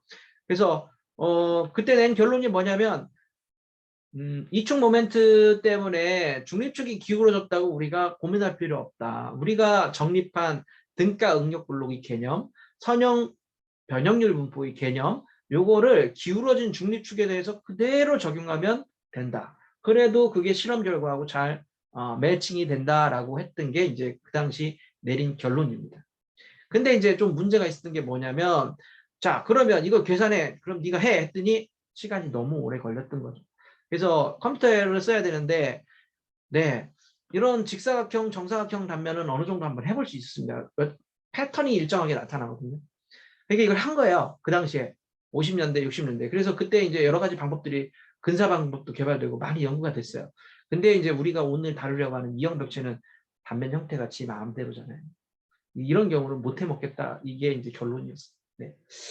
자, 그래서 이제 제가 여기다가 이런 계산 결과, 계산하는 방법을 이거 이렇게 단면이 기울어지게 되면 정사각형 단면도 이 압축대가 삼각형으로 불규칙하게 바뀌어 버리거든요. 그러면 이거 계산하는 너무 오래 걸려요. 그러면 이거 어떻게 하냐면 우리가 이게 그 파이버 메소드로 이제 계산을 합니다. 다 층으로 쪼개가지고 얘네들을 수치적 분하는 방법으로 단면 계산을 합니다. 요 계산도 우리 여러분들 손으로는 계산 못해요. 계산량이 너무 많아서. 그래서 이것도 뭐 계산하시려면 계산기 써야 돼요. 계산기를 만들어서 써야 돼요. 제가 근데 이렇게 디테일하게 막 썼는데 왜 이렇게 썼냐? 요거 여러분들을 위한 만든 자료는 아니고 저희 단국대학교에 콘크리트 2 수업 시간이 있어요. 저희 2 수업 시간에 이걸 강의를 합니다. 그래서 한 3시간 동안 강의를 해요. 1시간 반 정도 강의를 합니다. 그래서 그때 이제 제가 학생들한테 이제 좀 눈으로 이게 보여드려야 되잖아요. 이게 말로만 풀면 안 되고. 그래서 이 중립축이 기울어 있을 때 우리가 변형률 분포를 가정해서 콘크리트 응력 분포 가정하고 철근의 응력 분포를 계산해서 어떻게 이축 단면에 대해서 모멘트 강도를 계산하는지에 대해서 이렇게 쭉 3차원이죠. PM 그러니까 이축 모멘트에 대한 PM 상관관계를 어떻게 계산하는지를 예시해 주기 위해서 만든 자료고요. 여러분들이야 뭐 경험이 많으시니까 이 그림만 보더라도 이게 어떤 의미구나라는 걸 아마 잘 아실 수 있을 것 같습니다. 혹시 조금 더 자세한 자료를 보시고 싶으시면 KOCW라는 게 있어요. 제가 철근 콘크리트 2 강의 찍어가지고 올렸습니다. 거기에 여러 가지 주제가 있거든요. 그 중에 하나가 이축 상호작용이에요. 이축 힘설계, 이축 설계. 그래서 거기 자료 보시면 이 자료 있습니다. 네, 그래서 제가 하나 직사각형 단면에서 한번 매트랩으로 코딩을 해가지고 이렇게 만들어 본 거예요. 서피스가 굉장히 예쁘게 나오죠. 예쁘게 나오는데 이거를 가지고 계산하러 가면 못해요. 왜 못하냐면 3천은 이게 뭐 보기는 그럴싸한데 제가 3천을 제일 싫어한다는 건 좀 과장된 표현이고 3D로 뭐 한다는 사람은 잘 안 믿어요. 3D는 우리 사람이 사용하기 굉장히 안 좋은 거예요. 이게 3D는 일반인한테 이 정도 이런 모양이 나와요. 이런 설명할 때는 되게 좋은데 네, 여러분들이 직접 자대고 길이 측정하고 계산하려면 굉장히 귀찮아요. 어려워서 설계에 못 씁니다. 어쨌든 이런 서피스가 나온다라는 걸 이렇게 보여드린 거고, 요거는 이제 다른 도구를 활용해서 그린 거고요. 요거 좀 전에 말씀드린 대로 이거는 우리가 사용할 수가 없어요. 사용할 수가 없기 때문에 사용할 수가 없기 때문에 우리가 뭐를 하냐면 요거를 2차원 평면으로 mx, my 예를 들어서 여기 지금 보시면 여기 등고선들이 보이죠. 그러니까 이 3차원 평면을 우리 여러분들 이축 설계할 때 보면은 요거를 3차원 평면 3차원 면을 가지고 서피스를 가지고 그대로 설계하지 않고요. 이 부재에 작용하는 압축력이 예를 들어서 100kN이다 그러면 100kN에 해당하는 요 라인 등고선을 그려요. 그 다음에 요거를 mx, my 요 이축 평면에다 이렇게 쭉 투영을 해버립니다. 요걸 우리는 뭐라고 하냐면 컨투어라고 해요. 등고선. 요 컨투어, MX, MI 컨투어를 가지고 우리가 설계를 해요. 요거를 우리가 뭐라고 부르냐면 컨투어 메서드라고 해요. 컨투어 메서드. 우리는 등하중법이라고 번역을 합니다. 그래서 이축 설계를 할 때는 우리가 등하중법을 사용을 하죠. 기둥에서 이게 굉장히 많이 사용되는 방법입니다. 그리고 제가 확인하기로는 마이다스나 아니면 여러분들이 사용하는 베스트 프로그램은 다 등하중법으로 되어 있어요. 근데 등하중법은 근사법이에요. 네, 조금 이따 다시 한번 설명해 드릴게요. 정확한 방법은 아닙니다. 자, 어쨌든 그런 컨셉을 나타내는 건데, 이거 제가 그 당시 이제 이거 등하중법을, 이 등고선들을 어떻게 그리는지를 막 설명해 주기 위해서 이렇게 막 했는데, 여러분들한테는 이거는 뭐 그렇게 중요한 내용은 아닌 것 같아서 넘어가도록 하겠습니다. 네. 근데 이제 저런 방법이 원칙적으로는 저렇게 우리가 그 단면에서 기울어진 중립축에 대해서 단면 해석을 하면서 설계를 하면 좋은데 이게 시간이 너무 오래 걸리잖아요. 특히 이제 이 방법이 1950년대부터 논의된 방법인데 그 당시에는 컴퓨터도 원활하지 않았고 그래서 1960년대, 70년대 미국 사람들이 정말 내노란 대가들이 저거 저렇게 하지 말고 좀 쉽게 한번 할 수 있는 방법, 근사법을 제안을 하자 해서 연구를 많이 했어요. 대표적으로 한번 제가 세 가지 방법을 들고 왔습니다. 등가 편집법이라고 해요. 요거 누가 제안한 거냐면 그 유명한 맥그리거 선생님이 제안을 한 겁니다. YTM 맥그리거가 쓴 레인포스트 콘크리트 디자인이라는 책이 있습니다. 여러분들 구글에 보면 PDF 다운로드 받으실 수 있어요. 거기에 보면 이 등가 편집 방법이 나와요. 그래서 등가 편집 방법은 제가 보니까 굉장히 쉬운 방법입니다. 등가 편집 방법의 개념은 뭐냐면 MX, MI 동시에 작용해 그거 보지 말고 mx에다가 일부 보정계수 곱해가지고 my 모멘트로 그냥 바꿔버립니다. 그러니까 2축 모멘트 문제를 1축 모멘트로 문제로 치환해가지고 풀 수 있게끔 제안을 해준 겁니다. 그러면서 이제 이 보정계수들을 이 맥그리거 선생님이 나름 스터디를 해가지고 제안을 해주신 게 바로 이제 등가 편집 방법이고 이 방법은 잘 많이 안 쓰시는 것 같아요. 제일 쉬운 방법입니다. 쉬운 방법인데 안 쓰시더라고요. 근데 안 쓸 이유는 없죠, 사실. 일반적인 뭐 직사각형이나 정사각형 기둥 같은 경우는 이거 너무 쉬운 방법이에요. 정말 쉬운 방법이기 때문에 마이다스나 아니면 뭐 베스트 이런 프로그램으로 의존하지 않고 내가 직접 한다 그러면 저 같으면 이런 방법 쓸 것 같아요. 그 다음에 이제 등하중법은 누가 있냐면 PCA, 네. 포틀랜드 시멘트 어소시에이션인가요? 미국의 시멘트 협회에서 연구자들이 이 등하중법에 완전히 꽂혀가지고 베타 메서드라고 하는데 아무튼 예, 이 로드 컨투어 메서드를 만들어 굉장히 디벨롭을 많이 시키고 디자인 차트도 만들고 했어요.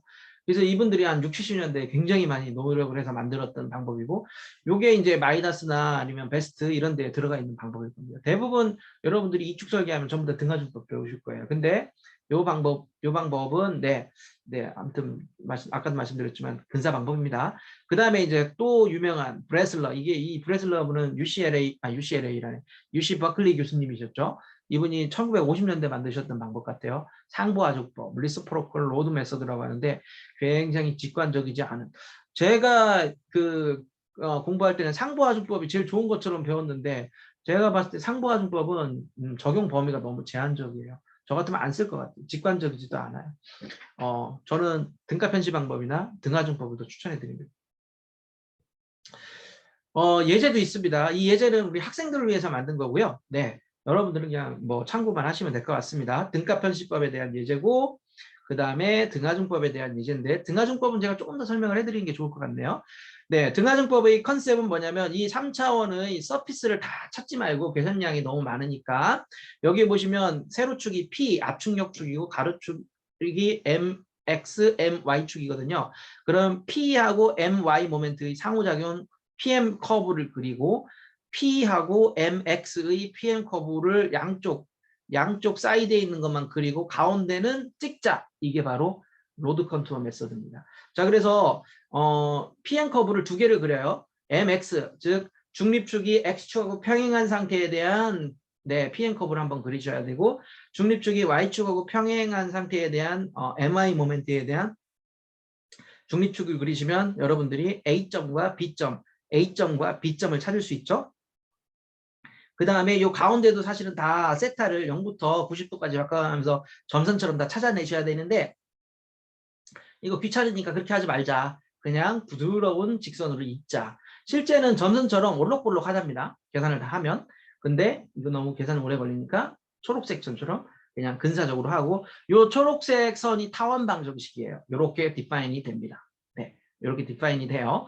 네, 분모에 있는 mx0, my0는 요거는 PM 커브에서 나오는 값이고요. mx, my는 여러분들이 요 중간 세타가 0도하고 90도 사이일 때의 그 모멘트 값들이 되고요. 뭐 그렇습니다. 요 베타 값을 얼마 쓰느냐가 이제 굉장히 중요한데 베타가 2다 그러면 이게 원형 방정식하고 비슷해요. 원은 정확히 얘기하면 원은 아니지만 원형 타원이지만 원형 방정식하고 비슷하고요. 베타가 무한대다 그러면 이게 직사각형으로 바뀌고요. 베타가 1이다 그러면 이게 직선으로 바뀌고요. 네, 이 베타 값을 조정해 가지고 우리가 단면 형태에 따라 가지고 직사각형이냐 정사각형이냐 원형이냐에 따라 가지고 우리가 베타 값을 바꿔줄 수 있습니다. 대표적으로 원형이다 그러면 베타 2 쓰시면 됩니다. 그 다음에 X방향 모멘트하고 Y방향 모멘트가 전혀 상호작용을 안 한다. 커플되지 않았다. 그러면 베타 무한대입니다. 그런 경우는 없죠.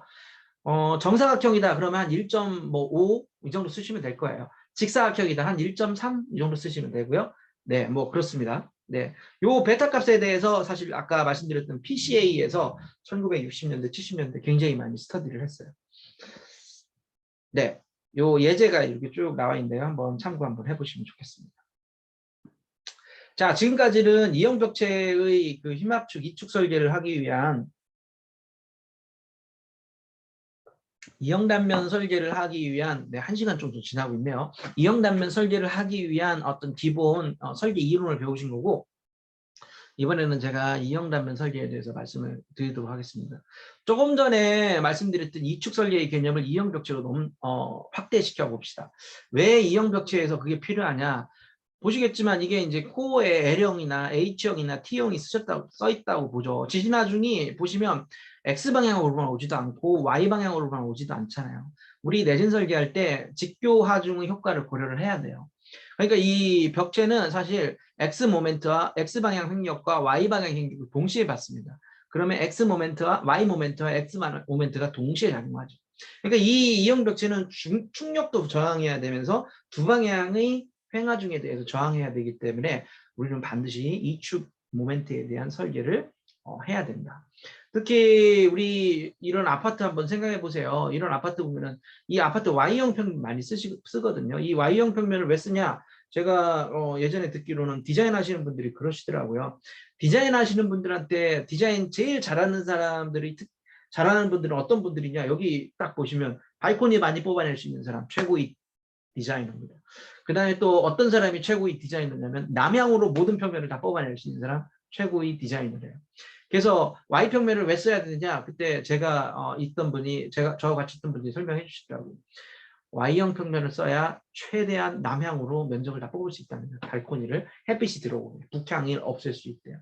그래서 자기네들이 많이 쓴다. 근데 이런 Y형 평면 쓰면 벽체가 기울어지기 때문에 이거는 뭐 지진화중이 수평으로 반드시 가도 벽체에 걸리는 힘은 이 방향 힘이에요. 네.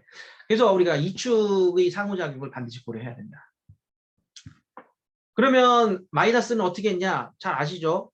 플랜지하고 웹을 다 떼어가지고 각각 마치 따로 노는 애들처럼 해가지고 등가중 탄성해석 기반에서 뽑아가지고 설계를 하죠. 이렇게 설계하면 요 위에 있는 벽체들은 이 위에 있는 벽은 인장력이 너무 크고 밑에 있는 벽은 압축력이 너무 커서 네, 좀 보시면 PM 커브상에서 본다면 압축력이 너무 크고 인장력이 너무 크면 모멘트 강도가 떨어지거든요. 요 영역에서 설계가 되는 거예요. 이게 설계가 전체적으로 되려면 가운데 영역에서 설계가 돼야죠. 그죠? 네. 그래서 비경제적인 설계가 나올 수밖에 없어요. 네.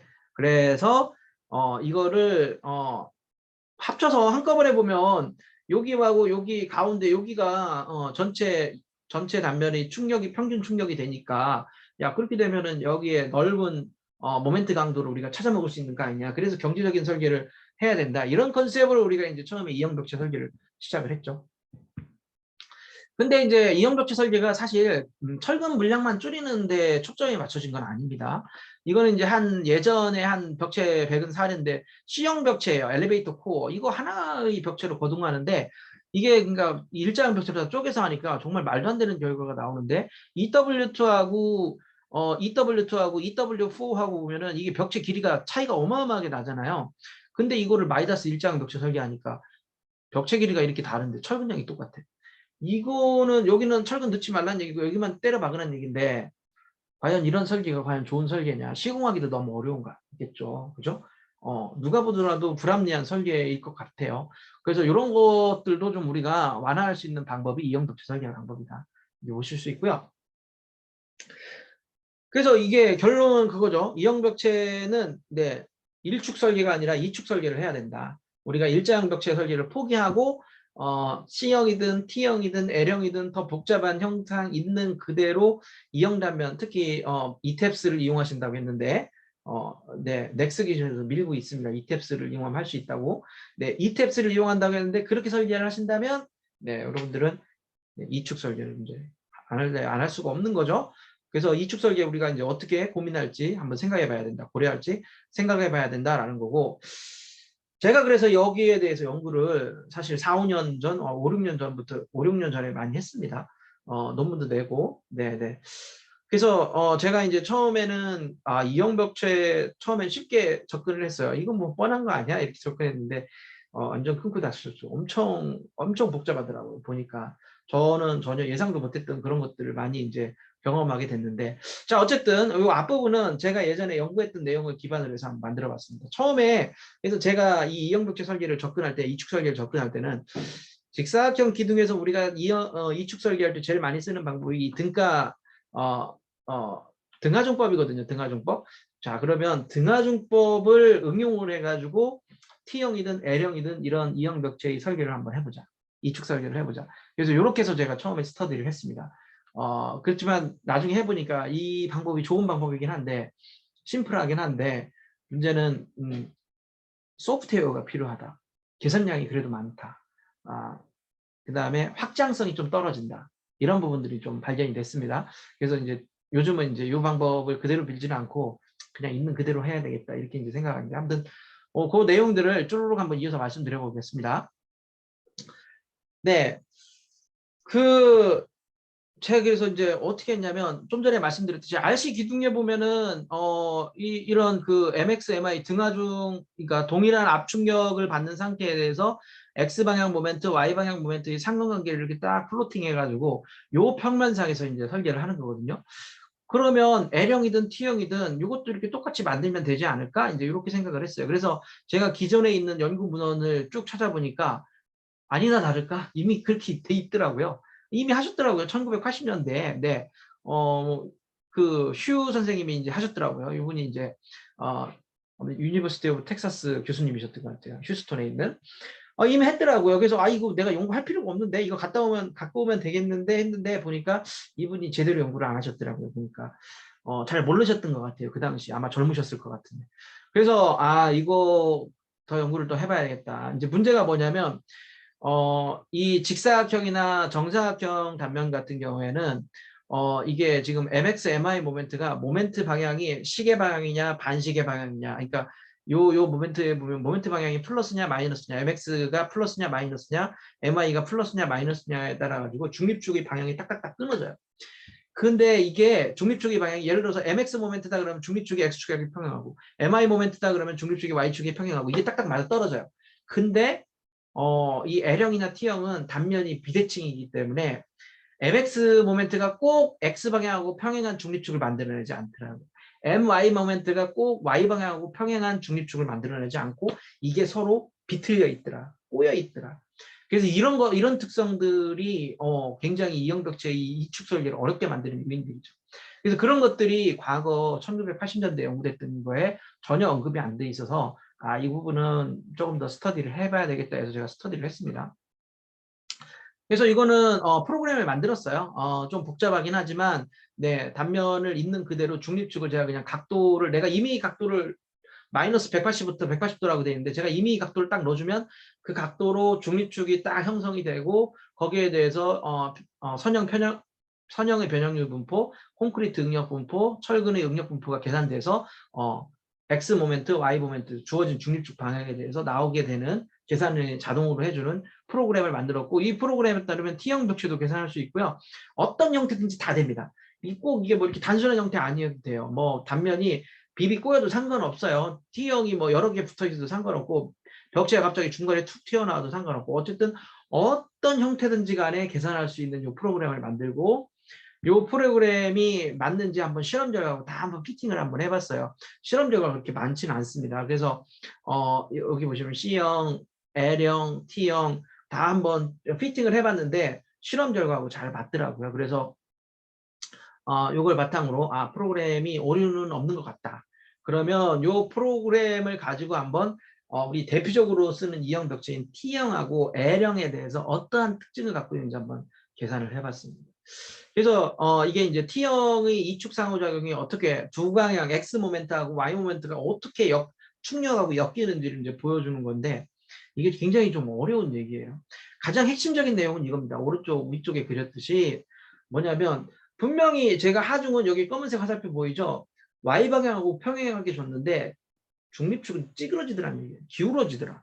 이 방향에 따르면 중립축은 반드시 Y축하고 이게 직사각형이나 정사각형 단면이었으면 중립축이 당연히 이 하중 방향의 직각인 X축하고 평행했어야 되거든요. 근데 이렇게 기울어지더라. 그리고 이거 기울어진 형상을 입체로 한번 그리면 벽체가 하중은 여기 보시는 것처럼 Y방향으로 이렇게 수직으로 쭉 작용하고 있는데 그때 T형 벽체가 이런 하중을 받으면 비틀어지면서 저항을 하게 되더라 라는 거예요. 그리고 이게 이형 단면 설계를 굉장히 어렵게 만드는 요인이죠. 그래서 이런 벽체들은 이 슬래브 다이아프레임으로 꽉 묶여 있지 않으면 비틀려 가지고 이게 어떤 구조적인 문제를 일으킬지 몰라요. 다행히 우리는 슬래브가 꽉 잡고 있으니까 전체 건물에서 본다면 이 개별 벽체의 비틀림이 전체 건물이 성능에 큰 영향을 미치지는 못하겠지만 이런 문제를 일으키더라는 것을 확인을 했고 그게 결국은 MX, MI 컨투어의 형상에 영향을 미칩니다. 요게 3000의 PMX, MI 인터페이스 그 인터랙션 서피스를 그려준 거고요. 요 파란색이 뭐냐면 압축력비 0, 10%, 20%, 30%, 40%, 50% 잘라가지고 여기다가 이렇게 형상을 한번 그려준 거예요. 컨투어 형상을. 이게 굉장히 재미난 형상이 나오는데 이 T형 벽체는 압축력이 없을 때는 이 컨투어 형상이 삼각형이에요. 그러다가 압축력이 한 50% 정도 가면 거의 뭐 정사각형 형태로 바뀌어요. 그러니까 이 입체 서피스가 굉장히 다이나믹한 형상을 갖고 있더라. 그 다음에 여기 보시면 이렇게 막 비틀 S자 모양으로 꼬인 모습 보이죠? 이게 뭐를 의미하는 거냐면 이 비틀리는 형상 때문에 그래요. 네, 비틀리는 형상 때문에 이게 하중의 모멘트의 방향과 중립축의 방향이 불일치하더라. 이게 굉장히 어려운 거죠. 그러니까 이런 특성을 고려해서 설계하는 어떤 설계 방법이 필요하다는 걸 제가 이제 활용을 했죠. 결과적으로는 기존의 등하중법을 그대로 사용하는 건 불가능합니다. 이게 L형 벽체도 똑같아요. L형 벽체는 더 다이나믹합니다. 여기 보시면 뭐 정말 말도 안 되는 형상이 나와요. 네, 그래서 이 그림을 찾아낸 친구가 제 밑에 있었던 석사를 받았던 친구인데 이 친구한테 진짜 지금 이 그림만 봐도 너무 고맙네요. 이 그림을 하나하나 다 그려줬어요. 네. 그래서 이게 보면은 L형 벽체는 PM, MX, MI 등하중선이 압축력 B에 따라 가지고 이 커브가 삼각형에서 타원 형태로 이렇게 원반 형태로 바뀌는 네, 아주 독특한 현상이 일어납니다. 그 다음에 여기서 또 독특한 현상이 뭐냐면, 네네, 그 정도만 설명하죠. 독특한 현상이 일어나고요. 그 다음에 이 비틀림 때문에 L형은 조금 여러분들 직관적으로 이해하실 수 있을 것 같은데, L형은 누가 보더라도 비대칭, 이축 비대칭이기 때문에 횡력에 어떻게 저항하기 좋냐면, 가운데로 늘고 들어가야 저항하기가 좋아요. 그러니까 비스듬히 하중이 작용해야. 그래서 중립축이 보시면 이 세타가 비스듬히 45도 주변에서 왔다 갔다 해야 저항하기가 좋아요. 그죠? 왜냐하면 이게 넓게 퍼져 있으니까 그죠? 이게 대칭으로 이렇게 딱 되는 거죠. 실제 이걸 PM 커브를 그리면 회색으로 쳐져 있는 부분이 이게 우리가 다리를 이렇게 넓게 쫙 벌리면 안정적이잖아요. 그런 모습으로 이게 딱 저항하는 그런 것과 모양이 비슷하죠. 실제 그런 거동을 의미하는 겁니다. 이게. 네, 그런 것들이 이 PM 커브상에서 다 표현이 됩니다. 그래서 L형은 기본적으로 여러분들이 아무리 반듯하게 하중을 주고 싶어도 L형 벽체는 기울어진다. 45도로 저항한다. 기울어서. 그래서 아까 맨 처음에 뉴질랜드에 보면은 건물에 L형 벽체를 기울어서 했잖아요. 45도로. 그분들이 굉장히 똑똑한 분들입니다. 뭐냐면 지진 하중이 건물에 이렇게 반드시 왔을 때 수직이나 수평으로 왔을 때 L형 벽체가 어떻게 해야 제일 저항을 잘 할 수 있겠냐 이거죠. 보니까 하중이 비스듬히 저항할 때다. 그래서 벽체 자체를 비스듬히 배치를 해준 거죠. 그런 철학이 있는 거죠. 사실 알고 보면. 네. 네. 그래서 이런 불규칙한 어떤 컨투어 형상을 우리가 어떻게 이거를 받아들일 거냐 고민을 했어요. 이거를 어떻게든 등하중법으로 이제 연결을 시키려면 이게 이제 문제가 뭐냐면 이게 제일 문제예요. 보시면 제가 중립축의 각도를 0도 해가지고 딱 찍으면 요 0도 중립축 모멘트는 여러분들 아까 제가 모멘트 정의 말씀드렸잖아요. 엄지손가락을 X축에 맡기고 맞추고 그 다음에 내 손가락이 돌아가는 모멘트 MX 모멘트죠. MX 모멘트의 압축대가 요 회색으로 칠한 부분 생기거든요. 그러면 세타가 0도일 때 MX 모멘트만 생겨야 될 것 같은데 이 단면이 비대칭이기 때문에 MY 모멘트도 있어요. 그래서 여기 검은색 동그라미 보이시나요? 요 점이 요 0도에 대한 그림인데 보시면 여기서 X축을 읽으면 MX 모멘트도 존재하고 Y축 모멘트 이렇게 Y축도 읽으시면 Y축 마이너스 모멘트도 존재합니다. 이게 그 이게 결국은 뭐냐면 중립축의 방향과 하중의 방향이 일치하지 않는다 이런 뜻이에요. 그래서 이 T형 벽체에서도 이게 대칭처럼 보이기는 하지만 어쨌든 X축에 대해서는 대칭인데 Y축에 대해서는 비대칭이니까요. 이런 문제가 생기기 때문에 얘를 어떻게든 노멀라이제이션을 시켜야 돼요. 우리가 계산하기 좋은 형태로. 그래서 이게 일반적인 T형 벽체에서의 그 컨투어 형상인데 보시면 0도가 이렇게 아까 밑으로 이렇게 치우쳐져 있죠. 이렇게 돼 있고 그 다음에 0도부터 마이너스 90도. 여기서 세타 각인데 이 세타가 0도란 얘기는 이렇게 돌아가면 플러스입니다. 0도는 이렇게 X축하고 평행한 거고 90도면은 이렇게 Y축하고 평행한 거겠죠. 그래서 0도 X축하고 평행할 때 그 다음에 90도 Y축하고 평행할 때는 검은색 실선으로 이렇게 표시가 되는데 컨투어 형상이 세타가 반대로 돌아가가지고 마이너스 1도, 마이너스 2도에서 마이너스 90도 갈 때는 이렇게 좁은 영역으로 표현돼요. 이렇게 한쪽으로는 잘 버티고 한쪽으로는 못 버티고 이렇게 돼 있으면 우리가 이거를 어떻게든 노멀라이제이션 아니면 이거를 뭔가 일반화하기 되게 힘들어요. 그래서 얘를 이게 리니어 트랜스포메이션이라고 돼 있는데 우리 간단한 그 비례식을 사용해가지고 요거를 억지로 맞췄어요. 0도를 무조건 X축으로. 네, Y축은 Y축, Y축은 Y축. 그 다음에 여기는 길고 모멘트가 크고 여기는 모멘트가 작잖아요. 그죠? 요거를 억지로 잡아 끌었어요. 여기 보시면 이렇게 돼 있죠. 그래서 여기도 1, 여기도 1 이렇게 정규화를 다 시켜버렸습니다. 이렇게 정규화를 시키면 좋은 점이 뭐냐면 네, 이게 우리가 일반화시키기가 되게 좋더라고요. 그래서 요 정규화되는 어떤 변환식이 하나에 들어가게 됩니다. 그래서 요 변환식만 가지고 딱 스터디를 한번 해봤죠. 제가 이제 프로그램 아까 만들었다고 했으니까 그 프로그램으로 요 이형벽체 형상을 다 바꿔가면서 철근비도 다 바꿔가면서 재료 강도도 다 바꿔가면서 해봤어요. 그랬더니 정규화시키기 전에는 이렇게 삼각형, 이렇게 원형 막 이렇게 나타냈는데 요거를 정규화를 딱 시키니까 정말 신기하게 정말 깔끔한 형태들이 막 나오기 시작하더라고요. 그래서 제가 요 결과를 보고서요. 요거는 이제 감마가 0.25, 감마가 0.25면 요 벽체입니다. 웹이 이렇게 길쭉하게 나와 있는 게 다 해봤어요. 감마가 0.5일 때 이런 영상, 감마가 1.0일 때 이런 영상, 감마가 1.5일 때 이런 영상, 감마가 2.0일 때 요거는 뭐 중간에 이렇게 살짝 튀어나와 있는 형상. 보시면 이 형상들을 다 이렇게 정규화를 시킨 다음에 요거는 이제 철근비에 따라서 단면 배근 형태에 따라 가지고 콘크리트 강도도 바꿔보고 철근 강도도 바꿔보면서 쫙 스터디를 해보니까 결과가 이겁니다. 이 T형 벽체의 단면 형상이나 철근비나 압축력비나 이런 거에 따라 가지고 컨투어 형상이 막 바뀌는데 네, 이거 근데 생각보다 변화가 크지 않다. 제일 중요한 팩터는 뭐냐? 압축력비더라. 여기 N이라고 제가 써드렸는데 압축력비에 따라서 이 지수 형태만 바꿔주면은 우리가 모든 T형 벽체, 대칭의 T형 벽체를 다 커버할 수 있다. 라는 걸 제가 이제 발견해서 요 제한식을 이렇게 이게 이제 회귀 분석으로 제안을 한 겁니다. 발견했다기보다는 회귀 분석. 네, 상대적으로 심플하게 이퀘이션을 우리가 만들 수 있다. 네, 그래서 이렇게 이제 제안을 했고요. 알파 값을 요 점선 부분은 2.0 쓰면 맞고 요런 부분은 요렇게 충격비 함수로 쓰면 맞다. 이런 거를 이렇게 제안을 해줬고요. 네. 그래서 요거 가지고 한번 예제를 직접 해봤어요. 직접 잘 설계에 써먹을 수 있나 하고 한번 해봤어요. 그랬더니 생각보다 쉽더라고요. 생각보다 쉬워요.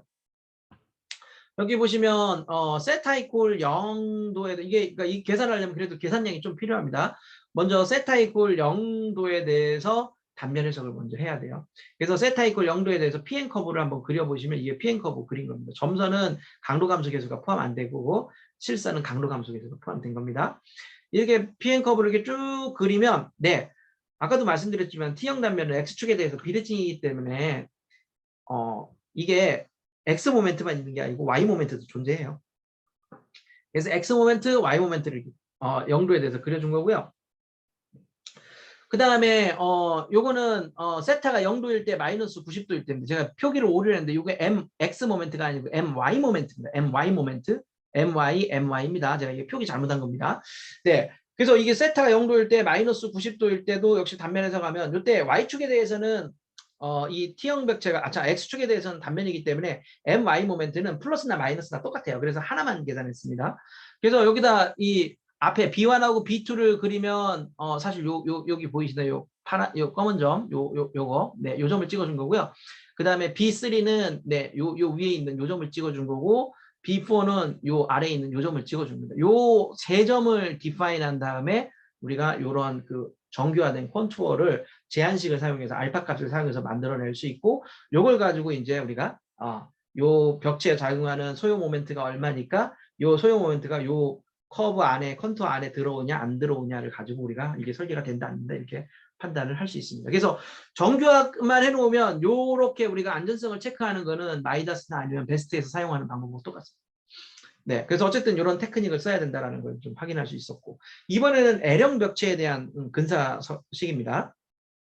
L형 벽체도 아까도 말씀드린 것처럼 비대칭이기 때문에 정교화가 필요합니다. 컨투어에. 그래서 이 컨투어 정교하는 방법을 이렇게 쭉 설명을 한 거고요. 네, T형 벽체하고는 조금 모양이 달라서 네, 표현을 이렇게 해줬고 이것도 변수 분석을 해가지고 네, 컨투어 설계식을 제안을 했어요. 아까도 말씀드렸지만 L형의 단면 형상을 요런 형상, 요런 형상, 요런 형상, 요런 형상 다 한번 해석을 해보고요. 그 다음에 철근비도 한번 바꿔보고요. 철근비를 예를 들어서 여기 보시면 5%, 1%, 2% 이 정교화된 형상의 차이가 있는지 한번 쫙 분석을 한번 해봤고 철근비의 분석도 해봤고 콘크리트의 강도도 40메가파스칼, 30메가파스칼 했을 때 어떤 차이가 있는지 비교를 해봤고 스틸 항복 강도도 네 600메가파스칼, 400메가파스칼 다 한번 비교를 해봤습니다. 근데 결론은 뭐냐면 이런 변수들의 영향을 크게 받지는 않더라라는 거예요. 컨투어 정교화된 컨투어 형상이. 그래서 이게 이제 파이널 이퀘이션입니다. L형 벽체는 네, 우리가 등하중법으로 설계할 수 있더라. 다만 여기 보면 지수값, 알파 값으로 표현되어 있는데 요게 하중 방향에 따라서 요 알파 값을 조금 달리 적용해주면 우리가 쉽게 계산할 수 있다라는 것들을 정리를 한 거네요. 그래서 이거는 이것도 이제 설계 예제입니다. 이 설계 조건에 대해서 보시면 압축력 요만큼 소요 압축력, 소요 모멘트 X, Y 작용할 때 여기에 배근돼 있는 5%로 배근된 0.5%로 배근된 철근 미를 갖는 이 L형 벽체가 과연 저항할 수 있느냐 이거 안전성 체크하는 건데 네, 과정은 좀 복잡한데 어쨌든 이런 방법으로 우리가 체크를 했습니다. 그 간단하게 설명을 해드리면 요 앞쪽에 있는 요 두 개의 해석 결과는 이게 이제 중립축이 X축하고 평행하다라고 보고서 그리고 압축대가 요 아래쪽에 있다고 보고서 그 PM 커브를 그려서 요 점을 찍어준 거고요. 여기 검은색. 그 다음에 두 번째 요 그림은 여기 요 네 번째 그림 보시는 게 좋겠습니다. 네 번째는 중립축이 X축하고 평행하다고 보고 대신에 압축대는 요 위쪽에 있다라고 보고서 그 그림을 요거를 여기 마이너스 180도니까 여기 검은색을 찍어준 겁니다. 그 다음에 요 위에 있는 오른쪽 위에 있는 두 개의 그림은 C3, C4는 네 보시는 것처럼 중립축이 Y축에 평행하다. 그리고 압축대는 중립축이 오른쪽에 있다고 봤을 때고 요거는 요 위에 있는 요 하얀색 점이 되겠고 C5, C6는 네 아래쪽 그림이 되겠습니다. 이런 식으로 네 개에 대한 어떤 네 가지의 PM 커브를 그리셔야 됩니다. 8개죠. 토탈 이게 비대칭이기 때문에 8개의 PM 커브를 그린 다음에 얘네를 조합해서 우리가 컨투어 라인을 그리고 네, 이 컨투어 라인은 당연히 이제 PU에 대한 그림입니다. 압축력이 1440kN으로 일정할 때 단위가 지금 킬로뉴턴인데 킬로뉴턴 밑으로 되어 있네요. 실수가 많네요. 잔실수가.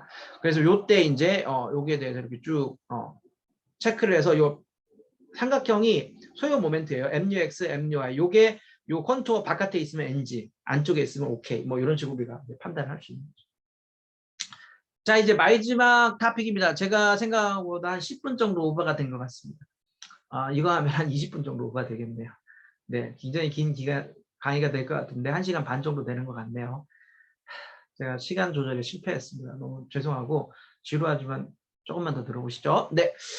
근데 이런 좀 전에 제가 말씀드린 저런 설계 방법은요. 확장성에 문제가 있어요. T형 벽체가 비대칭이면 좀 접근이 어렵고 T형 벽체가 아니라 C형이나 H형이다 그러면 또 적용하기 애매해지는 문제가 있습니다.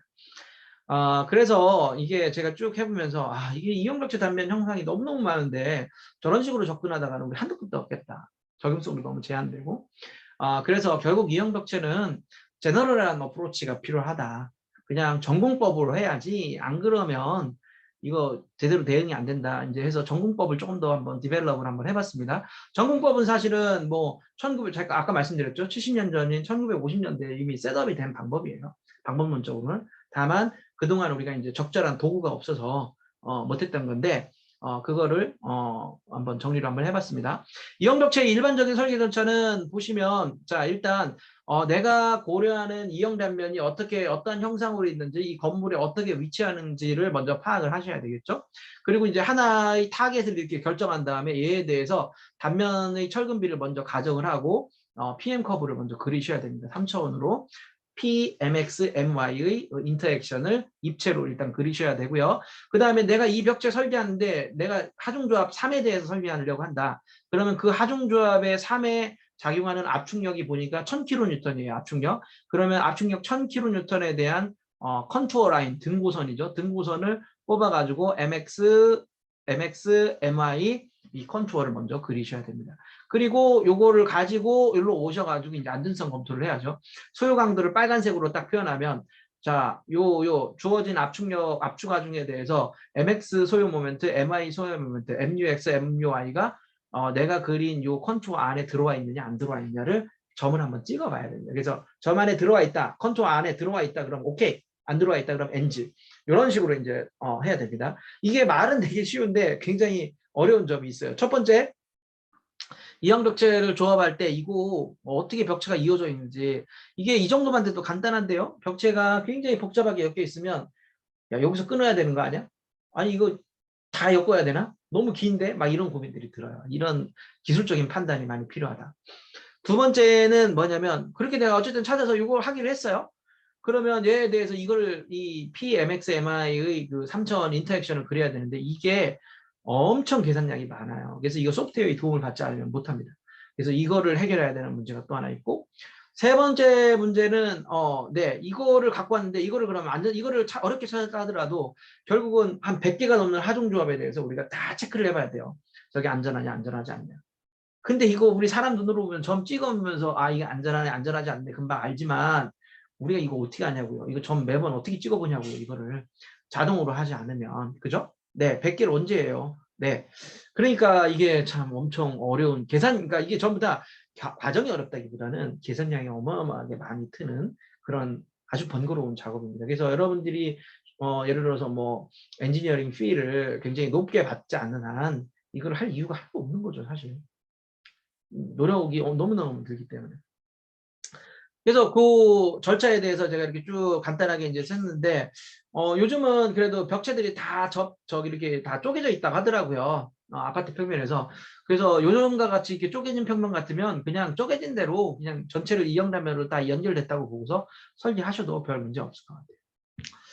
그 다음에 요 이형벽체 하나 여러분들이 선택하셨으면 여기에 대해서 철근비 가정하고 요걸 바탕으로 여러분들이 이제 3차원의 PMXMI의 인터액션 서피스를 찾아내야 되는데 요거는 아까 제가 이제 제너럴한 그 변형률 적합 방법을 말씀을 드렸는데 그런 프로그램을 만드셔야 됩니다. 이탭스에서는 이걸 제공해 주나 봐요. 그래서 뭐 그런 도구를 사용을 하셔도 되죠. 네. 그 다음에 이제 3단계에서 아까 말씀드린 대로 네, 하종 조합별로 200개면 200개 다 원칙적으로는 200개 다 이렇게 쫙 해야 되는 거죠. 아니면 뭐 그거 다 하기 좀 그러면 최소한 주요 하중 조합에 대해서는 여러분들이 쭉 체크를 해서 안전한지 안전한지 한번 찾아내서 이제 체크해 보는 과정은 좀 필요하겠죠.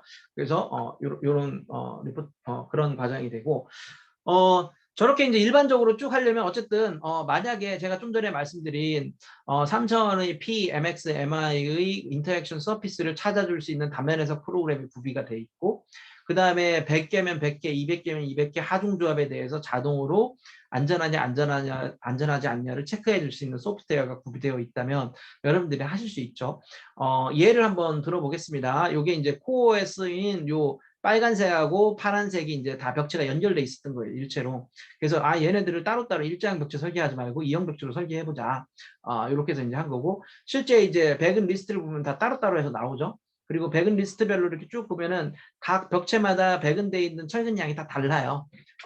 그래서 이거 이렇게 리스트를 주는데, 뭐 우리는 최적화가 목자가 아니고 이 사례 연구에서는 최적화가 목적이 아니라 그냥 여기 빨간색으로 칠해진 거, 파란색으로 칠해진 거 다 연결돼 있으니까 동일한 철근비로 배치했을 때 과연 그렇게 해서 이형 벽체 설계를 했을 때 현행 설계보다 경제적이냐 안 경제적이냐, 경제적이지 않냐, 이 정도만 한번 체크를 해봤습니다. 요거는 이제 벽체에 들어가는 최소 철근비 규정을 우리 설계 기준에 있는 걸 그대로 쭉 체크해가지고 쓴 거고요. 일단 현재 백은되어 있는 철근 양을 제가 한번 그냥 70%로만 쫙 줄여가지고 한번 체크를 해본 거예요. 그래서 설계할 때 기본 가정들이 여기 쭉 들어가 있고요. 여기에 이제 PN 공칭 강도라 N이라고 노미널이 여기 다 들어가 있습니다. PMXMI 인터랙션 커브를 그리고 얘에 대해서 주요 하중조합에 대해서 한번 체크를 해보니까 70%의 지진화 중에 70%로 줄이더라도 안전하더라고요. 그러니까 이형 벽체 설계를 했을 때 철근량이 줄긴 줄나 봐요. 일자형 벽체 설계했을 때보다. 이거는 60%까지 줄여도 이 벽체는 더 세이프하다, 이런 결과가 나오더라고요. 네, 그래서 이런 결과들을 보면은 이형 벽체가 어쨌든 계속 뭐 한다 안 한다, 해야 된다 말해야 된다, 말은 많긴 많은데 경제성을 생각한다면 뭐 한번 시도해 볼 만한 여지는 분명히 있는 그런 설계 방법이다. 이런 생각이 들긴 듭니다. 아무튼 네, 그렇습니다. 다만 이게 너무 많은 이제 계산량이 필요하니까 여기 보시면 이렇게 단면형이 이렇게 불규칙하게 바뀌면요, 이 그 컨투어 형상도 여러분들이 예측하지 못하는 형상이 나와요. 아니 누가 이런 형상을 예측을 해요? 이렇게 뾰족한 모양과 정말 되게 좀 부자연스러운 형태들이 막 나오잖아요. 그죠?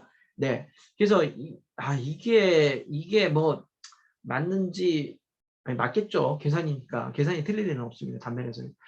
이런 형상을 우리가 어떻게 예측해가지고 뭘 한다라는 건 굉장히 어렵고, 제 생각에는 이런 것까지 다 포함을 해야 경제적인 설계가 나올 수 있고, 그러려면 일반론적 접근이 전공법으로 이형벽체 설계를 하는 게 맞겠다. 이런 소프트웨어들도 필요하다면 개발을 해야 되고, 이런 생각이 듭니다.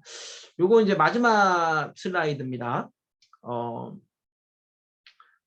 마지막 슬라이드인데, 그래서 이거를 관심 있는 회사들이 있긴 있어요. 여러분들은 사실 이걸 하시더라도 돈 세이브가 안 되니까, 여러분들이 관심을 가질 필요는 없겠, 여러분들이 어디에 근무하시는지 잘 모르니까.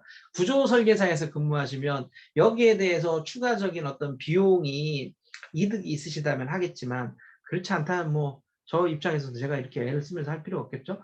근데 이제 건설회사 분들 입장에서는 이걸 줄이면 철근 물량을 단돈 1톤이라도, 단돈 뭐 1,000만 원, 2천만 원, 1억이라도 줄이면 어쨌든 본인 실적이 되니까 여기에 관심이 많이 있으시더라고요. 그래서 제가 이거 연구했다는 거 알고 이제 이런 프로그램을 만들어 줄 수 있겠냐 해가지고 제가 이걸 하나 만들어 드린 샘플을 하나 이제 보여드립니다. 그래서 저도 이제 연구를 많이 했죠. 그래서 T형, L형 벽체에 대해서 근사적인 이축 설계 방법을 쭉 제안하고 막 그랬지만, 지금은 확장성에 문제가 있고 사용하기에 불편해서 아무리 이론적으로 깔끔하게 T형, L형이 정리가 된다 하더라도 사용자가 불편하면 사실 살아남기 쉽지 않습니다. 그냥 없어져 버릴 거예요. 그런 방법들이 참고용으로만 남아있죠.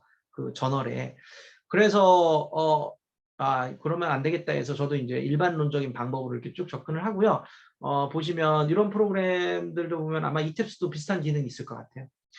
단면 형상이 주어져 있고 내가 여기에 이제 철근 비드를 조절을 하면은, 조절을 하고 해석 결과로 들어오면은 이게 단면 해석에서 3차원도 그려주고 컨투어 다 이게 하중조합이 한 100몇 개 될 겁니다. 그 다음에 마이다스 결과를 보니까 탑하고 바텀 이렇게 모멘트가 다 다른데 모멘트가 따로따로 뽑아주더라고요. 그래서 하중조합마다 탑, 바텀 해가지고 보니까 한 2, 300개 되는 것 같아요.